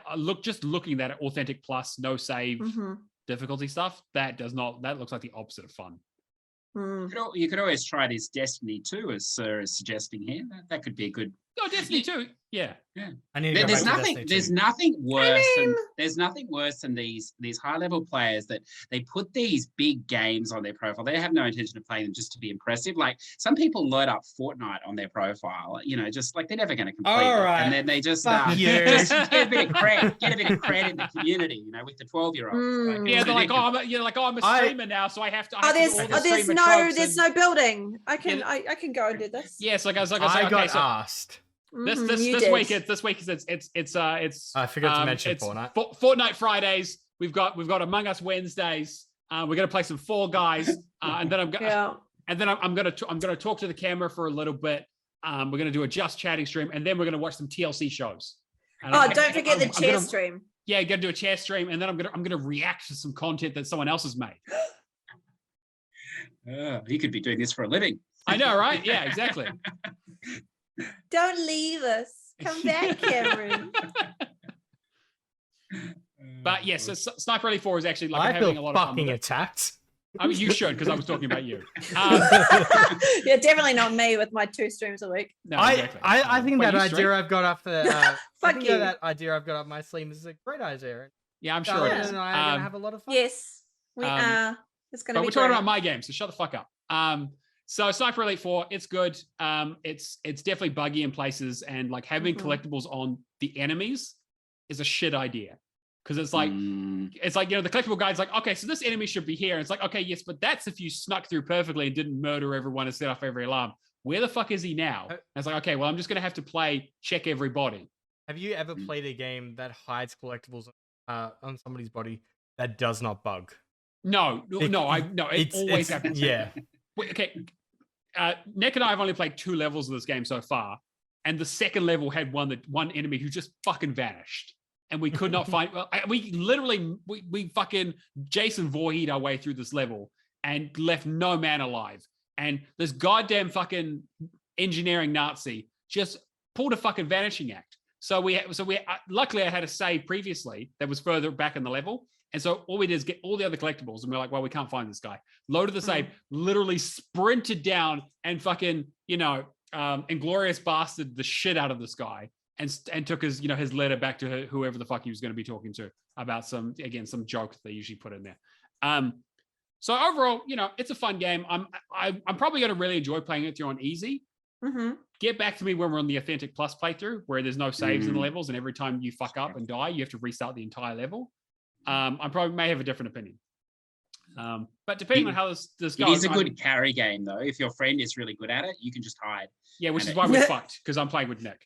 Okay. That doesn't energy. I didn't laugh, Nick. I'm sorry. Yeah. Sorry. No, to be fair, Nick is actually a pretty good shot. I was usually the one getting into trouble, which I think is that why you were saying fuck a lot in the party? Okay, yes. Cool. Yeah, so I think it's probably going to be a common theme. But I will check back in once we've played a bit more of it. Because there's a lot of game there to play. It'll be a great time. And then the other thing I've been playing is Evil Within 2 on the PC. I just finished my first sort of playthrough. The cool thing about that, it was a cool game to go back to because you can put cheats on and you can just be invincible and do one-hit kills and everything and unlimited stamina. And so when a horde of zombies run at you, you can fucking pull out your kung fu and just kill the shit out of them. And then, when a boss shows up and does this big super move and you just shoot him once in the head and he's done. Like, there's something really satisfying about that, considering how tough those games are normally. But yeah, I had it on my PC on Game Pass, obviously, because it's Tango Gameworks, who are Bethesda studio. So yeah, that's kind of been my kind of go-between game as I try to pick something new to play. Now that I'm sort of cleaning up a few different games. But that's me for the week. I have no idea what I earned. It's probably, in about 1,000 or something. 1,695, Charlotte. I am yet again very boring. I'm in a tiny bit of a slump at the moment. So it's been since April and pushing, because I can't even remember what I ended up on, but I hit my 100,000. I've been a little bit I've hit a bit of a wall, so I'm just trying to take it easy. I've literally just been doing my co-op stuff for the last 4 games. So I've been doing Nobody Saves the World with Mike, which is fantastic. Like, we absolutely love it. We've just unlocked the egg and the turtle. Yes. And we've got the horse now, and it's so good. It's so funny. I'm actually quite excited for when Matt eventually jumps on it. I'm really hoping he does that with Dio at some point, because it's going to be fun. And I'm just going to sit in the party and be like, at this current point in time, game of the year? Potentially, yeah. For me, anyway, from what I've been playing. Because it's cute, funny, it's not difficult. Like there's a difficulty, but it's not out of my scope. Like, I mean, I'm the one that keeps dying. And Mike's like, fuck, okay, no, don't worry, I've got you, I'm your checkpoint. I'm like, okay, thanks, because I'm going to keep dying. I'm not good at running away, apparently. But we're both loving it, because we just make it fun. Like, I just have to remember to not be too bossy. Yeah. So then I've also been playing Saints Row the 3rd remastered with Matt. So we've been doing that a wee bit. We've finished the main story. So the main story is done, which is awesome. We're now working on all of the collectibles and the map work and the activities and all of that jazz, which is going to take us a little while. But I freaking love this game. I love it. I get to play big titty goth girl with massive tattoos all over her and like up down her legs. It was like, I'm gonna go shopping, and went to the tattoo parlor and was just like, let's go. Tattoos everywhere. It's fantastic. I love it so much. And like the weapons are ridiculous, and I get to just be like, here, I'm gonna hit you with this giant bat that has a dildo on the end of it. Like, what the fuck is that? This is ridiculous. It's an effective weapon is what it is. It is. It really is. It kills people with 2 strikes. You're like, great. The other 2 games I have been playing this week, I have to get Yes Your Grace completed. I will get it completed. I just need to get like a hyper focus going, and at the moment it's just not there. So we'll get there. And then I have been doing Forgotten Anne, which if anyone has been watching, has actually been pulled from the store. All 3. There's PC, Japan, and PC, main, Xbox. and Jap, Yeah, and it is because it's gone back to the developers. Yeah, developers now own the publishing rights for it. So they said they're going to repost it, but it's going to take a while. Yeah, and they're going to do it under like, they're just not going through contracts and that. Yeah. So, and from what I saw on the Twitter post, it was like there's no bad blood or anything. It's just that they've got the rights back again for the game, which is cool. Yeah. Beautiful game. It's so good. If you like Studio Ghibli movies and like Spirited Away, My Neighbor Totoro, and that kind of stuff, it's stunning. Like, it looks beautiful. I'm only a little bit through, but I know that Dio has completed the game. So I have had a chat with him, and he's been like, no, you'll absolutely like it. Matt already said that I should play it, and like originally Matt was the one that bought it for me to then play, and then I was the one that then bought it for Dio to play. So it's like we're just trailing along. So if it comes back out again, or comes back out into the store, I would highly recommend people go and jump on it. I'll talk about it more once I have completed it, so that I've actually got more to say. But at the moment, it's stunning to look at. The gameplay is actually pretty fun. Like, you get to wander around left and right, and it's cool. Yeah, I really like it. I have no clue where I'm at. I couldn't tell you. I don't think I've been putting up anything. Although my streak's still going strong, 271 days. Wow. Matt's at 290. 290, Jesus. Oh, wow. I don't know how that happened. Yeah, how the hell have we almost got through a full year of a streak? Like, what the fuck? Yeah, it's ridiculous. Yeah. CJ. That is crazy. You mentioned some RPGs. What do you got? Yeah, well, Well, I did do the Babylon's Fall, actually. Oh, I had a lot of no. fun. Oh, I no. double-platted that, me and the other four people. Oh. No, I did. Look, I did. It's so funny because I did actually, like, I like a janky game, so it was perfect. Sure. And I did like it. I really went down the rabbit hole, like in their Discord, and then watching a live cross with the Japanese developers and all this sort of stuff. But it's an interesting game. It's obviously you wouldn't buy it in its current state, but maybe they'll fix it. Maybe they won't.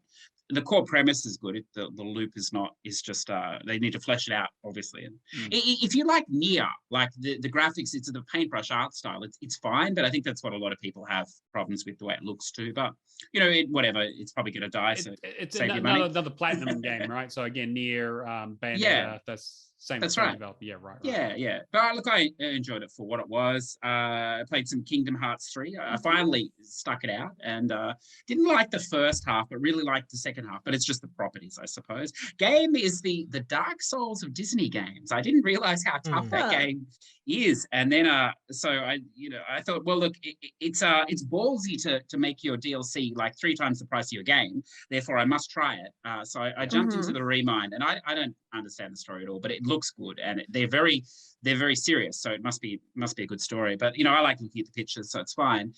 Of which there are a lot of cutscenes. But the I didn't realize it's like a boss rush mode, basically, the DLC, and no saves. We don't need to save. Why would you save? So just don't die.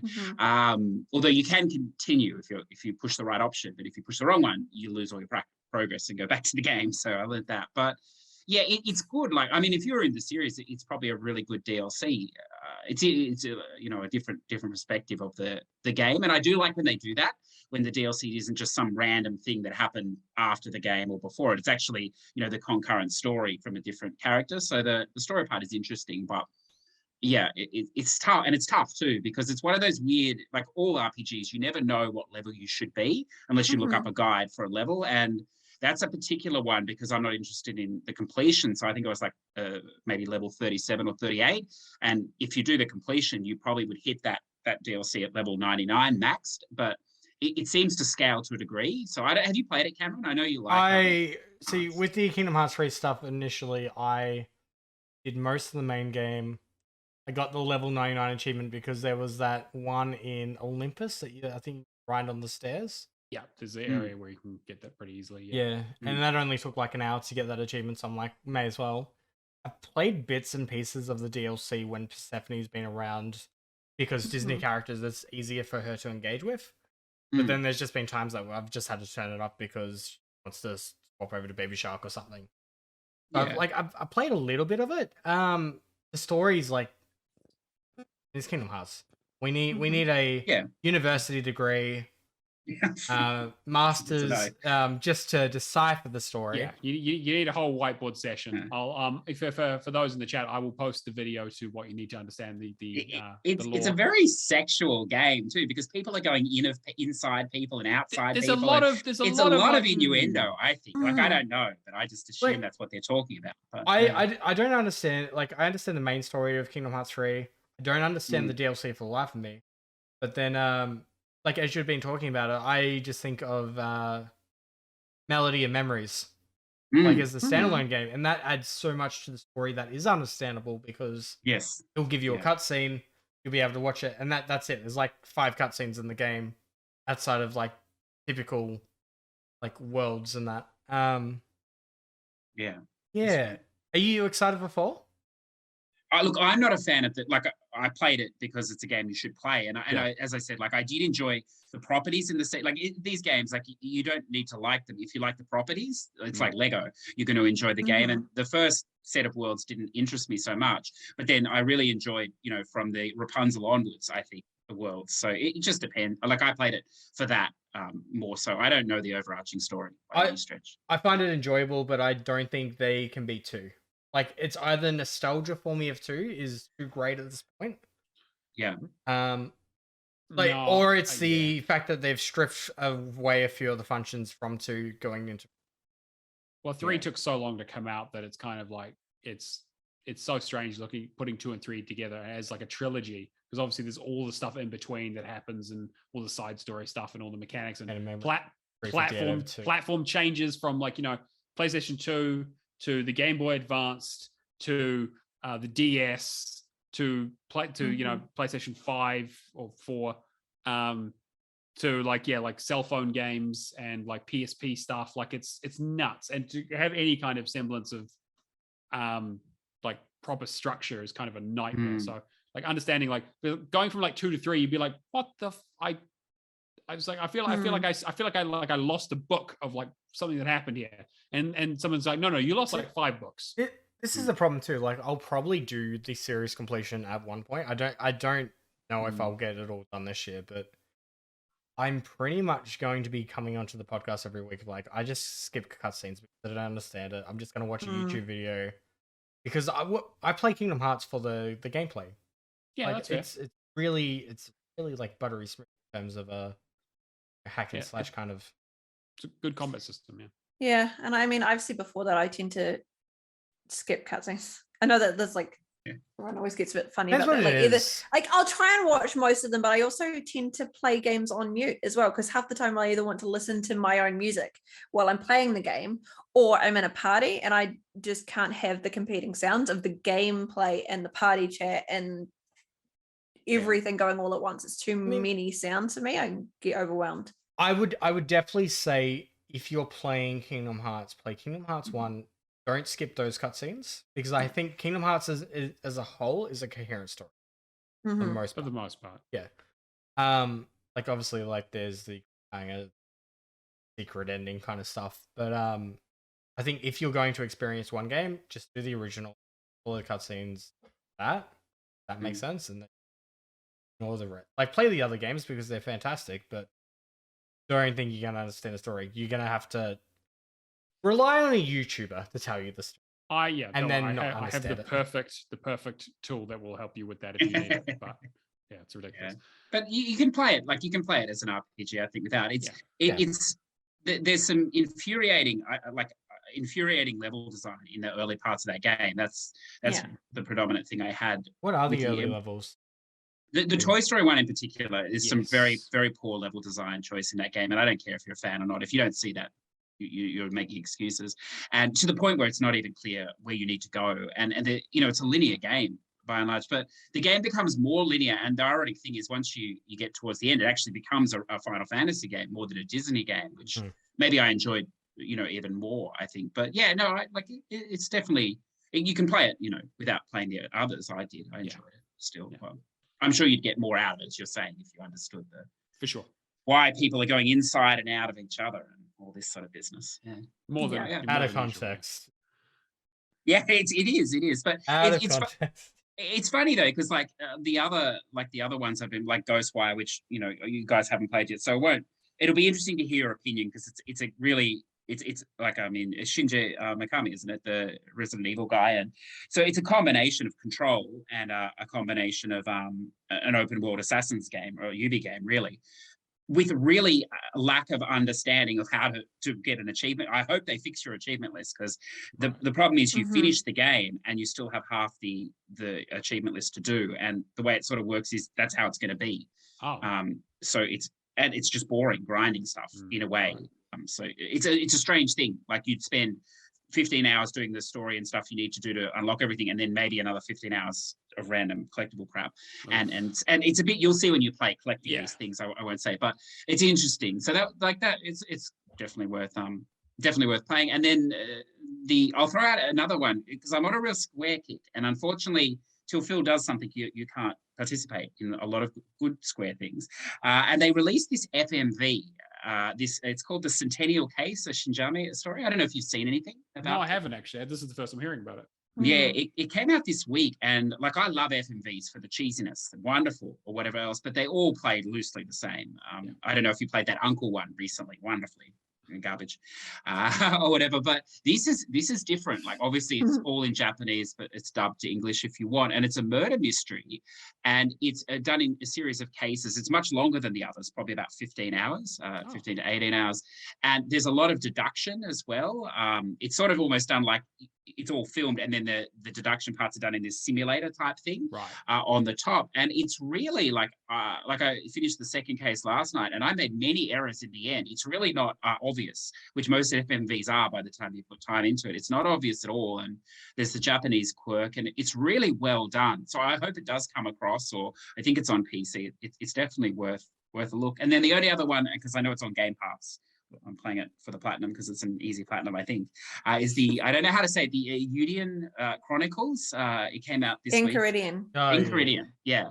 Have you played some or? No. Is it not yet. Uprising Wait for a look. that just Yeah, I think it released onto Game Pass. like this month, yeah? I want to check it Yeah. out. I just haven't got time to it. Yep. Yeah, it's a prequel.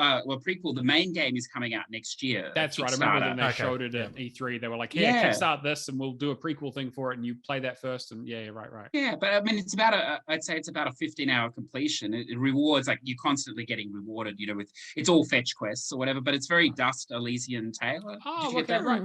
Xbox, Yeah, love that game. Yeah, very 2.5 deep, really beautiful. And like, there's a few edges that you'd expect, but a really cool combat system that you have 3 characters, each character sort of morphs out of the other one, and whichever, one button, like the circle button or whatever it is on the Xbox, controls one character's attack, the triangle the other, and so you can move between each, have their abilities. And yeah, it's a really nice little game. It's definitely worth playing on Game Pass.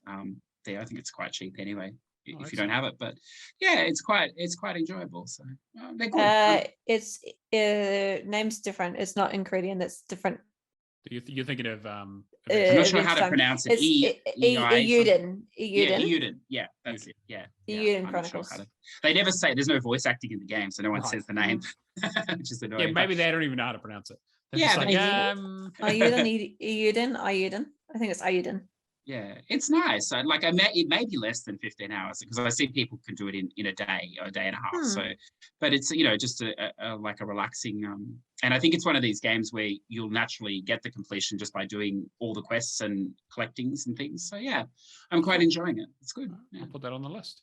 Yeah, but I have a problem. Like over the last, I'm not going to Mhm. say the number, but this year I've bought ridiculously, even for me. And I bought the I don't know if any of you have it. It's a wonderful device. I bought the expansion for the Xbox Series X, and for the PlayStation as well, because one gig is not a lot, but 3 is. Yeah. It's not a lot either, it turns out. But it's a wonderful thing, yeah. And I don't know, maybe you guys finish your game so you don't need it. But Yeah, I tend to clear it's stuff been off as good. quickly as I can, and then be like, I should probably re-download some things here and there. Yeah. But Yeah. I looked at getting one of the expansion cards, but they're just a little more pricey than I want to pay. I mean, Yeah. it's weird because the expansion cards are at that price point that you question constantly. Like, should I just go a little bit more and buy another console? Yeah, that's true. Yeah. They did have EB That's what Dio did. on them. That's what Dio did. He's got 2 consoles now. Right. Yeah. Well, So I you did can double buy, box though. I did get the Series S as well. Mhm. EB owed me a few favors about time, and so I got that as well, which is great. I don't know, you have that too, Cameron? Don't Yeah, you? it's wonderful. So little back box for the when office. me and my daughter were traveling to my parents' house and staying the weekends, like it's just perfect to be able to put that HDMI cable on the controller, power cable.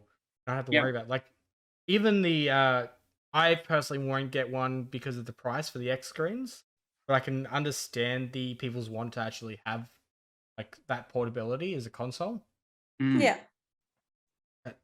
Just the Which size makes factor sense. alone. Well, they had a great deal. I mean, we're detracting now, but I know you're a member of the illustrious EB. You're a messiah to them. The one of level 5 their elites. VIPs or whatever. And Yep. they had that great deal the other week where you took the PlayStation Pro in, and you basically could get the Series S as a almost an even trade. So why wouldn't you? If you have too many of them, we used it last gen anyway. So yeah, that's the only reason I got it. But yeah.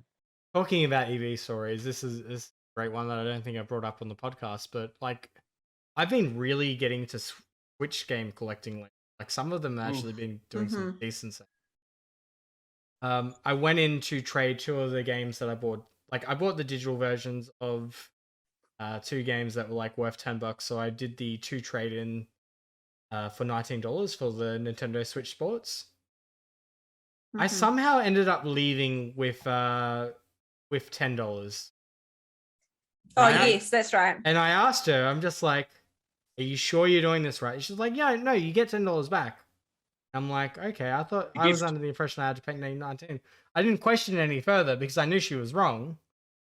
But I'm just like, all right, cool. I've given two games. Literally giving you money to take the Switch games away from them. Literally. Yeah.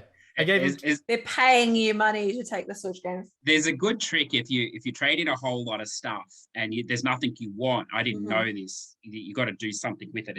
It's too much for them just to say they owe you this money and they'll fix it up later, which is how normal people would work in this situation, normal business. But you have to put it on random products. But they're young and their maths are interesting. So if you have quite a bit, it's actually a very good idea to let them just randomly put it on shit that's never coming out, because it seems like it worked. Well, it definitely worked in my favor. So maybe, Cameron, that's not uncommon that they don't, the maths is not a strong point of working at EB, perhaps. Well, as someone who used to work at EB, I can't count for shit. So that tracks. Yeah. So don't take it at the time. Just let them put it on things that aren't coming, and then come back in a week and just claim it back, and you may have more than you thought. Yeah, exactly right.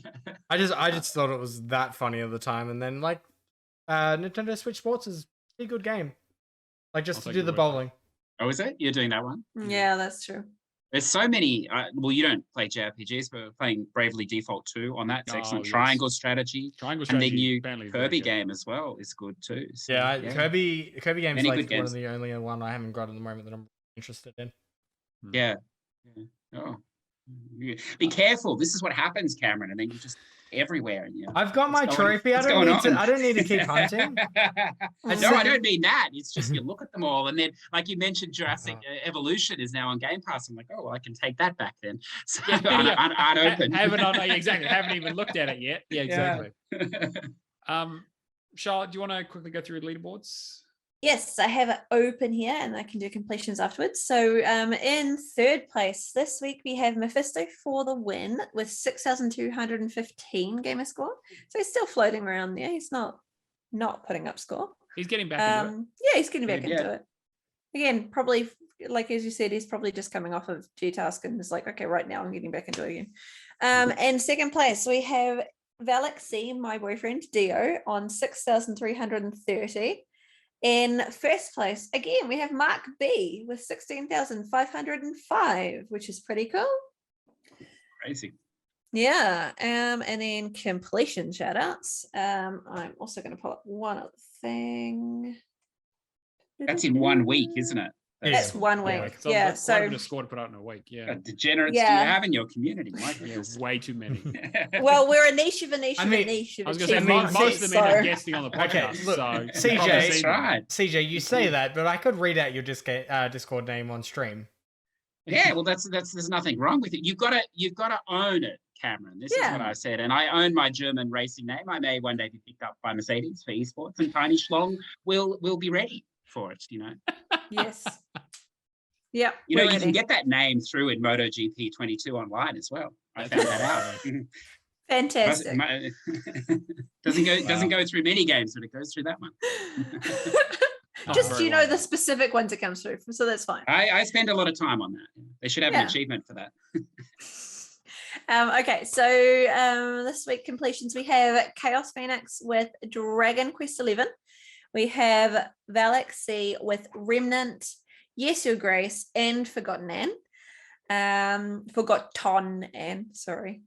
Chapters with Guardians of the Galaxy and Warhammer Chaos Bane. Chin Doctor with First on TA for her story. Professor Pluto with Battlefield 4.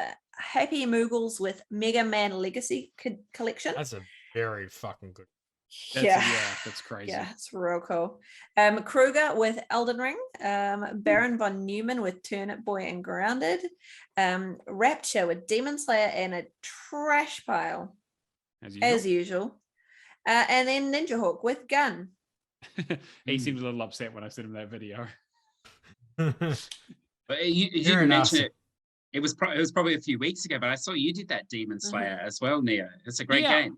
Very surprising. Yeah, I was surprised at how good it was. I mean, like I said the other week, though, I think that its greatest weakness is the fact that the show hasn't been around long enough to have enough content to put into a game, right? Yeah. It's Naruto had, like 5 arcs by the time they put out their first game, so they had a lot to pull from. And this is like, well, you've got like 8 episodes of the show that we could basically use. So here you go. But when I started that, I thought this is the perfect category for a cheap cash-in Vampire Masquerade, cheap cash-in or whatever else. It's proven wrong. It's good. Beautiful. It's really good. Yeah. Oh. I still haven't fucking finished it. It's the S rank. Oh, sorry. Yeah. Those S ranks, yeah. Yeah, particularly at the end. Good luck with that final. Yeah, fuck that final fight. Jesus Christ.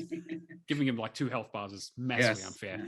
Yeah. But Ninja Hawk did get a little bit upset because he's been going on a bit of a journey because he realized that finishing the game on hard didn't unlock the achievements below it. Yes, because it's one of those old games from like in the early, because originally I think it was the original Xbox game. The achievements don't stack. Yeah, so he just finished it on Insane, got all the achievements, and I sent him a video showing him that there's a trick on the last boss where you can play through the entire game on easy and then change the difficulty at the end. He Swinging from the noose. Yeah, he was not thrilled about that. But no. Hey, at least now you know it. But he can now claim that he did it the hard way and still beat it. So but we always say that kind of shit though. We always claim that it's just like as soon as there's an effort. There's no way to know, is there? We should also How would they know? Chivo Guides found out the console command for what was it, Lego Star Wars 2? Yeah, the original trilogy. You can finish it in like 20 minutes or something. Oh, really? Yeah. Which a game I finished legit years ago, which is actually probably one of the harder Lego games because it actually has some difficult achievements in it. But yeah. Interesting though, like how many of these old games probably have like dev consoles and that we're not aware of. Yeah. One of these days. Yeah. One of these days. There was that Chivo Guides, did you say? Or a Chivo? Yeah, Chivo Guides. Chivo Guides. Probably throwing his controller at his kid and it accidentally happened. I mean, I just love the fact that we all knew how to say that too. I'm using that for clip of the week. All right, and we're running a little long, but I want to answer this question from Isaac because he always asks such fantastic questions. Yeah, he does. He says, "Hey guys, what are some of the best and worst co-op experiences you've had on the Xbox or the PlayStation in recent years? Whether or not the game is good may not be important to the answer. I hope that makes sense. Thanks for the show. Thank you for the wonderful questions, Isaac. You're an absolute gem, and we appreciate you." Best, Remnant. Yeah. Worst. Remnant was a good one. Remnant was really good. Like it was the right level of difficult that I felt really satisfied for what I was doing. Mm-hmm. And playing with you and Brad was actually like really enjoyable, even though like the the DLC was a nightmare, but I think the base game was really, really good. I think we had a great time with it, and it was the right level of shit talking. I think that we kind of got through it because we were all relatively the same skill level. No one was really dragging. You were running too fucking far ahead, but that's nothing new. I mean, like you get what you signed up Cameron for. being Leroy, what? Yeah, exactly. No, that's a fantastic one. I mean, 50% of the time it works. Nobody saves the world is the other one. 50% of the time, 100% of the time it works. Yeah. Nobody Saves the World is the other one I'm going to mention. Like me and Firehawk hadn't played anything prior to that stage, and I think that was just the perfect game because he was going through life stuff. Just a perfect distraction with humor and all that. I think co-op experiences with like a really funny story, like really solid gameplay, are great. But even if it's just something like go back to Overcooked. Like Overcooked can be a really good co-op experience. Yeah. I mean, I agree. It's what it's made for, right? Worst co-op experiences? Yes, I Ninja. We've talked about it many times, but and not because of the company. Thank you. No, not because of the company. It was the game itself. To be fair, because I believe I did make it funny in the end because it was just like this is hurting me. Well, to be fair, physically, it was very funny because the side-scrolling levels have a death counter for each character, so you can tell how badly one's doing. I'm not going to say who had the higher number of deaths. I'm just going to say that there was a significant fucking difference between the two people playing. What's the Rebellion game that we were playing? Oh, Strange Brigade. Yeah, Strange Brigade. That's it. Oh my god, that was. I think I had a good start. It's just when the game's shit. Shit, but like when the game is bad and just drags on, or it just ups the difficulty for like no reason. That's when it's becoming a bad co-op. Think of too. Yes. Neo, Swim Sanity. Oh yeah, Swim Sanity. Yeah, that's yeah. I mean the rants that I had to listen to. So what we're saying though, if it's a good game, it's probably going to lead to a good co-op experience. bad game that if it's a bad game, it's a coin flip, I think is the thing, right? Because like a co-op experience can make a bad game tolerable, or it can make it because misery loves company, and also being with fun people can make it more interesting. Okay, yeah. Co-op works good in good games and boring games. It does not work great in bad games, I think is the thing, right? Swim Sanity is a fucking nightmare of a video game. It also depends on I don't know. So because my bad experience was just actually one Halo Anniversary because of the lag. That was it. It's a great game. I liked playing the game, but we haven't gone back to it because the connection's just shit between me and Dio. We will get it complete and we'll do it together, but we both own it, so there's no point in us rushing it. It's just the fact that you're trying to do it from such a long distance. 100%. But also I'm trying to do it with Wi-Fi, and my Xbox is just between moving and different internet connections, it's just and now it's I've got double net. I don't know what you're talking about. I can't let you connect.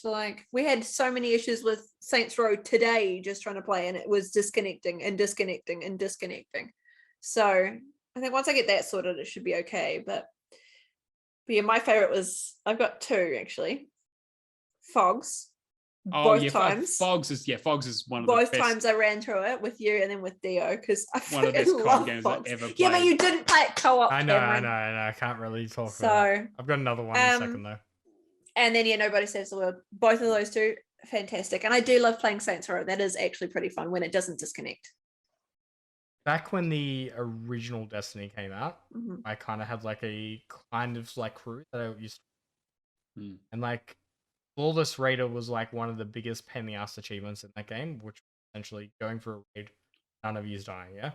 Anybody gets disconnected, anybody dies, reset. It just that kind of thing. I remember, I don't really talk to him much now, but I still got him added on Facebook and that. Three of us went in with the Crota raid, tried to get it done first go. We got up to Crota at the very end, and then the boss glitched and just double hit him and just knocked him out. It was the worst experience. And we're just no. One more run. Got it second try. Still, that whole time, we were, that Destiny requires so much coordination, yeah. Be able to pull something like that off, and then just being all right, cool, we just did this randomly one night and managed to pull it off. I think the best co-op experience too are also spontaneous. Yeah, a lot of them can be, yeah. You don't plan for something to happen, whether it be a bug in a game that just leads to a really funny result, but it's a shared moment. I've got a clip on my hard drive of the Battlefield Hardline throwing a grenade around a corner, walking around, and he's in a ninja position mid-air, just stuck there. And it's just perfect because you just pause and you're no, I need to screenshot this. I love those moments shared with friends. That's all of the clips that I have of Fogs, where the Fogs would just go glitched out and would just boing everywhere. You'd be what the fuck just happened? Yeah. Point and laugh moments are great, yeah? Yeah, but if it affects fantastic. You, it's like in life, yeah? When it's great to point and laugh at somebody. It's so bad it's funny. Yeah. But when it affects you personally, it's shit. I'm usually of the camp of if I don't laugh, I'll cry. So it's that's usually how it goes. But no, if I'm crying, I'm really angry. So you need to stay away from me. Yeah, no, exactly. Those are multiplayer achievements in the Division for that guy in the chat. They're not that bad, especially if you know anyone that plays the game. If they're high levels, they just carry it. It's very simple, but even not bad by yourself. Yeah, exactly. I mean, the Last Stand stuff you need a lot of people for, but otherwise it's fine. Oh yeah, I forgot about that one. Yeah, right. So that was actually Keo, who I think is still in the chat. I had a great co-op experience with him, right? Because he helped me go through the survival stuff. He had already done it. But we did, nearly 20 runs or whatever it was of survival to get those achievements for me. And I massively appreciate it. But we started off it being pretty rough because it was fuck, there's there's the survival mode is again a roguelite sort of randomized. I don't like this sort of thing. there's a lot of grinding, or like, you got to know stuff. But by the time we got to like the 5th run and we kind of had an idea down, and we kind of, he was leading the way and I had ideas and we were working together. It was a really, really good collaborative experience.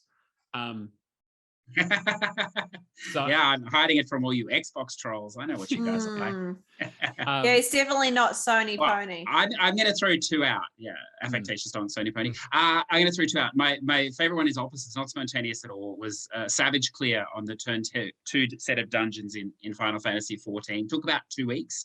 Normally, you watch videos and you study them. They're very difficult 8 people raids, and everyone has to do exactly their part, or it doesn't work if someone can't relax. And the FC that I'm in, Phoenix Rising, awesome FC. I didn't watch videos. They have a program in there that they'll have senior players teach you how it works. They won't carry you. They will help you on a unsynced, which makes it easier. But then if you want to do it legit, which you don't have to do, but it's fun to try, then they'll do it with you once you learn the raids. So you learn over a period of weeks. It was real. I would love to do them all. It's very time intensive, but it was a really good experience. They're really nice people, and mainly PC players. So that was awesome to learn the game, a bit deeper. And then my worst experience was playing It Takes Two with Cameron. We get to the Tower of Terror. Yes. He gets up there. That tower. He gets up there on the first go. I almost got there a couple of times, and then he goes, "Look, do you want me to just leave my Xbox on overnight?" I mean, fuck off. Like, what is that? What is that? He goes, "I'm going to bed. Okay. It's going to take a while. I'll leave it on for you." It was like 2:00 in the afternoon. I'm like, I'm happy to wait here as long as you want. He's like, no, it's fine. I won't worry about it. I'm not that. If I want it later on, I'll go back to it. Don't give this fucking narrative that I'm a okay. I was hoping CJ, you would get it so we could move on. I didn't care. It could be 100% worse. Okay, how on tilt did I get, Matt, about Holy that tower? shit. Okay, look, Charlotte has a short fuse when it comes to frustration. She gets easy frustrated very, very quickly when it comes to video games. Particularly platformers. Yes, for sure. But I don't usually snap like this. No, like you lost your fucking mind. You especially lost your mind. mind. I was so angry. I was crying that tower, at this fucking tower and just like fuming. I was furious. And I ended up like going, I need to fucking leave. I can't, shut my laptop down and was just like, no, I'm out. Didn't talk to anyone for about an hour. But the great thing about those challenges are the closer you get to the top, you start rooting for the other guy to fall so that you can have another go. You're like, shit, he's almost there. I hope he doesn't he didn't make it excellent, So you're rooting against him more than you're playing yourself. It's I probably didn't help that I got it on like the 10th try, and I was like, that fucked me off so badly. That made it way worse for me, because then he was like, just do this. I'm like, fuck off. Stop telling me. So then I was like, I'm standing away. I'm just gonna observe. Okay. So it could be worse if you're playing with Cameron. He gets up there first go, and then he goes, "Is this the top?" He goes, "Where's the rest of it?" I'm like, for fuck's sake. Like, I'll sit at the top, and I'm like, all right, while you're doing that, I'm gonna go get a drink, go to the toilet. Got a bloody rope down there trying to pull me up. I still can't make it. Okay, two things about this. Yeah, number one, lost progression, which is an achievement hunter's worst enemy. Yes, absolutely. Anything with lost progression, extremely pissed. Yep. Two, I noticed this when playing I have to be very careful because I will become very bossy. And be like, okay, I got it done. Yeah. You want me to take over for you? And I just start shutting the fuck up. I'm like, no, it's fine. Don't worry. I'm not in a rush. You kind of had to with that situation. As soon as I got off and I did it on my own. So, okay, CJ, which character were you playing as? Oh, do you remember, Cameron? Was I the woman? I think you wanted to be the woman. Okay. I think we did swap it. We did swap it. Different set. I don't think it would have made a difference. Okay. It wasn't going up. Okay. I'm just gonna say right now, there is a difference. Oh, you reckon? There is no. Shut the fuck up. Shut the fuck up. So Cameron, I played both characters. And I got up that tower in 5 goes with the guy character. So he got me from the beginning. That's why he played the guy the whole game. The female character trying to go up that tower every fucking time I tried to do it. How am I supposed to be the top in Australia when I get hour that and a sort of half. treatment? Unbelievable. It takes 2 unless you're a woman, apparently, is the tagline. Yeah. Ooh. Yeah. Wow. Apparently. Okay. Man, I have a lot of choices for the clip of the week this week, don't I? All right. Well, I was going to say thank you, Isaac, for the question. Really appreciate it. Yes, thank you, Isaac. Again, I'm sure we'll have another one next week. We have been running a bit long though, so we'll just sort of speed through. No, totally. It's yes, Cameron. Yeah, I'll go for. Yep. Yeah. So in terms of Patreon, I will quickly contest. So our contest. If you sign up to our Patreon, you have a wonderful option. LCA Lights Camera Action. Which we just finished an episode of, so we'll have that up shortly. Merch. Play. Go play. Make these wonderful shirts that you can get on the highest tier. And you can also go into the draw to win a game every month. Our Patreon draw. How it works is I pick 4 indie games that essentially aren't coming to Game Pass that I think look interesting. As a community, we vote as the best one on what we think is the best one is, and then we draw it at the first week of each month and essentially give it away. So for May, we have Best Month Ever, The Serpent Rogue, Anacard, and Orbit Industries as the games. Best Month Ever is winning with 4 votes. And the only other game that got votes was The Serpent Rogue. I'm pretty sure everybody in our community saw the nudity tag at the same joke last week and basically voted for that, even though it has unobtainables. Yes, I was going to say. Yeah. But yeah, I mean, like... It's the power of Booba. 100%. So yeah, that will get drawn in a fortnight. Quick shout out to all our patrons. So we had a new patron this week, the Nuttalator, if I'm pronouncing that right. Yep. We had Firehawk, Mad Lefty, G-Spaced, Admiral Awesome, Keo, Happy Moogles, Kung Fu Skills, Hawkeye Barry, Hack and Pone, Cavalier 07, Old Mate Clown, Mark B, and Mick Lover Legend. Thank you. Without your support, we would not be able to run the podcast because it's expensive. I saw somebody else's podcast today, like all their costs, and worked out to be like $100 a month on average. Jesus Christ! And I was like, "How the hell? Like, what are you using?" Yeah. Well, yeah. But I think they did music and that, so they had to use that for doing sound licensing and stuff. Yeah. Okay. It was like, and we've also got the Hall of Gamers Word Challenge, which, if you don't know, is a challenge that we have on our Discord where I've come up with a game, set it to a GIF. There's a command in our bot. You basically have to go on the channel and guess what the game is. If you get the title exactly right, the GIF will show up and you win $20. Simple as that. I give a new clue every week. The first clue was last week it was part of a series. The new clue is that it has at least 1 discontinued achievement. Okay. It might be 1, it might be 20, it might be the whole list. You never know. But there's discontinued on it. So it has discontinued achievement/achievement. Yeah, exactly. So go on our Discord and give it a go. If you want to join our Discord, discord.io/HallofGamers is the place to find us. That's basically where we socialize and where our community hangs out a lot of the time. Cameron, did you want to talk about? Cool. Yeah, I'll talk about that. So in other news I preface this. So me and Charlotte were talking and kind of had an idea a little while ago that we're finally capitalizing on. There's a few achievement hunters in the community that want to watch streamers that achieve well. So I basically just put a call to action on Twitter yesterday, which got a lot more responses than I was expecting. Yeah. But essentially what we're trying to do is we're going to make a stream team of achievement hunters / trophy hunters. Just anybody that's goal orientated that likes to either complete games, hunt high ratio, like ties in achievements or trophies in the community. We're essentially building a Discord this week to essentially allow you to opt in to what streamers you want to watch and allow us to kind of rate each other, grow together, create a streaming achievement community. We little community hub. Yeah. So the focus on the server will, so there'll be a Discord server. Focus on the server will be twofold. First and foremost, essentially giving achievement, trophy hunting community content creators that they can engage with a similar mindset. Whether, like I said, whether it be game score, completions, high ratio, etc.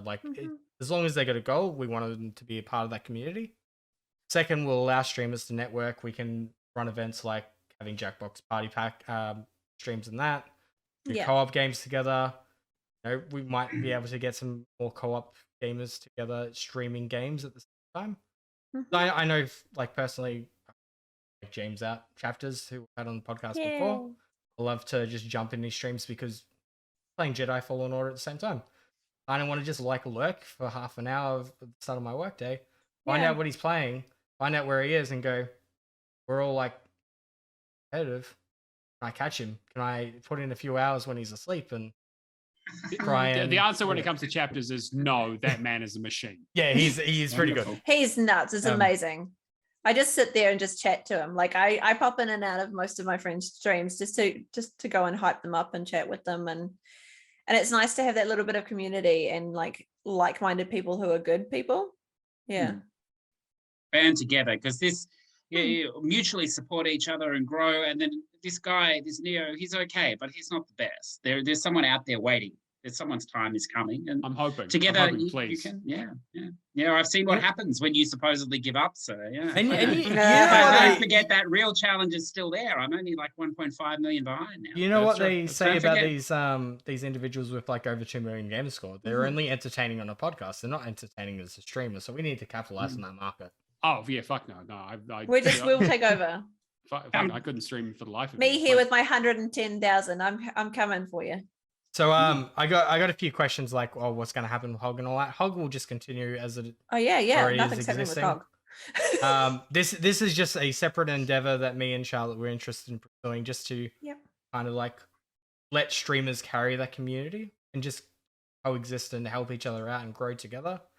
Because I know personally, before like I put that tweet out, like, you know, I know Charlotte streams Achievement Hunter games. I know Captors does. I know Ethan does, even though like hard to get into these streams sometimes just because of the time. But having a community there with Discord streamers that says like, all right, 4 people are online right now out of a list of 20 to 30. Yeah. Cool. Let's go and check out what games they're playing. Maybe we'll give you an idea of what I want to achievement hunt. Go from there. I always pop into like Treasons and then Carnage as well, and chapters too, and Jake. Yeah, a lot of people we're personally friends with, or have even guested on the show as well. So these are all sort of community members and stuff that we want to be part of this. Because the biggest part of achievement hunting is the community at the end of the day. It's what drives people to keep playing. Yeah, even me with my sort of stone cold heart. It's funny, like when we first started on RGS, like how many jokes we would make about like, yeah, we don't play co-op with anybody. It's just slowly diminished over the years. It's true. It's like Kirby. Kirby is a perfect example of somebody that would never be in a party of people. We just broke him over time. Mm-hmm. Yeah. I mean, Stockholm syndrome. last year I was never in parties, and now I'm in them every single day. Yeah. I can't get away from them. So yeah, the only closing thing I'm going to say of that is like, back to the topic about Twitter and that before. I don't give a shit if you got 5,000 games. I don't give a shit if you got 5 million gamer score. Like, just if you're a streamer, if you want to help, like partake in the community, yeah. As long as you're a good egg, happy to include you. I don't care if you have 20 followers. I don't care if you have 500. Even if you only play the Xbox every 2 weeks, you can get on the show. I don't care if you don't take anybody. I don't care if you're a trophy hunter. We do not mind. Well, come on, that's easy. Well, yeah. I look forward to coming back in 3 years when Neo fake retires. There's a difference between gatekeeping and just fucking letting anyone in, right? Let's. We need to filter. Next time you fake retire. There's 2 people that reached out to me saying like, hey, I like play. I had trophies, but same shit, different console. I'm like, so come in. No, the Achievement Collective is for anybody. Yeah, of course. Anyone who is a gamer and just wants to game and be a good person. My only regret is it sounds so close to my current workplace. Why did I say collect? Yeah, well, I love it. That's great. It's a great name. But yeah, because collect and stuff. All right. Yes. Well, we've been running for a bit. It's going to be a long show, which I'm totally fine with. But it just fine. Yeah. we all have to listen. It's funny. The last time CJ did that, he talked for like what 40 minutes of the first episode as well. You know what? I listened to the last time a little bit this morning, and I was like, I hope they have a plan for tonight because we're not going to be following it. And that's exactly what happened. Exactly. No, I was. It's pretty standard for our podcast, though. That's why I was panicking because fuck, I haven't played anything this week. I was like, I've been playing the same stuff. I'm gonna have like 5 minutes to talk about. And then CJ was like, oh no, CJ's on this week. I'm like, oh no, I'm good. Don't worry about it. Yeah, no, it's very enjoyable. I always enjoy it, guys. Thank you so much for joining us. Thank you. If you want to find us, we're on Twitch. As we said at the top of the show, Hall of Gamers Pod is the place to find us. Otherwise, you can send us an email, hallofgamerspodcast@gmail.com, or find us on Twitter @hallofgamerspod. Subscribe to us on your platform of choice. Leave us a review. Tell your friends. Word of mouth, as always, is the biggest one. Talk about it in your gaming sessions. Talk about it in the Achievement Collective. Because you better believe these motherfuckers better be shilling the shit out of the show if they're going to be running that thing. Yeah. If you want to find me, I'm Neomaster on pretty much everything: True Achievements, Xbox, and Discord. Charlotte, what about you? Okay, so if you want to find me, the best place is actually go to my link tree, which is linktr.ee/AudreyChar, AudreyLillyChar. All of my links are in there. I'm only going to show this once. I do want you to support the podcast and be a Patreon for the podcast, but I also do have my own Patreon now, which will include things like if I have any specialty gaming things that I do just on the side. If I do anything that's crafty, like I made this giant body pillow recently, which is very, very comfortable and I love it. It's basically just like a giant pink soft toy. It will also have like other content in there too. If you want to join and support me to help me get a capture card for my streaming, that would be amazing. I really would appreciate it a lot. But on Twitch, I am Charmandosaurus_Rex, and on Twitter is usually where you'll find me, or Discord, and that's AudreyLillyChar. Cameron.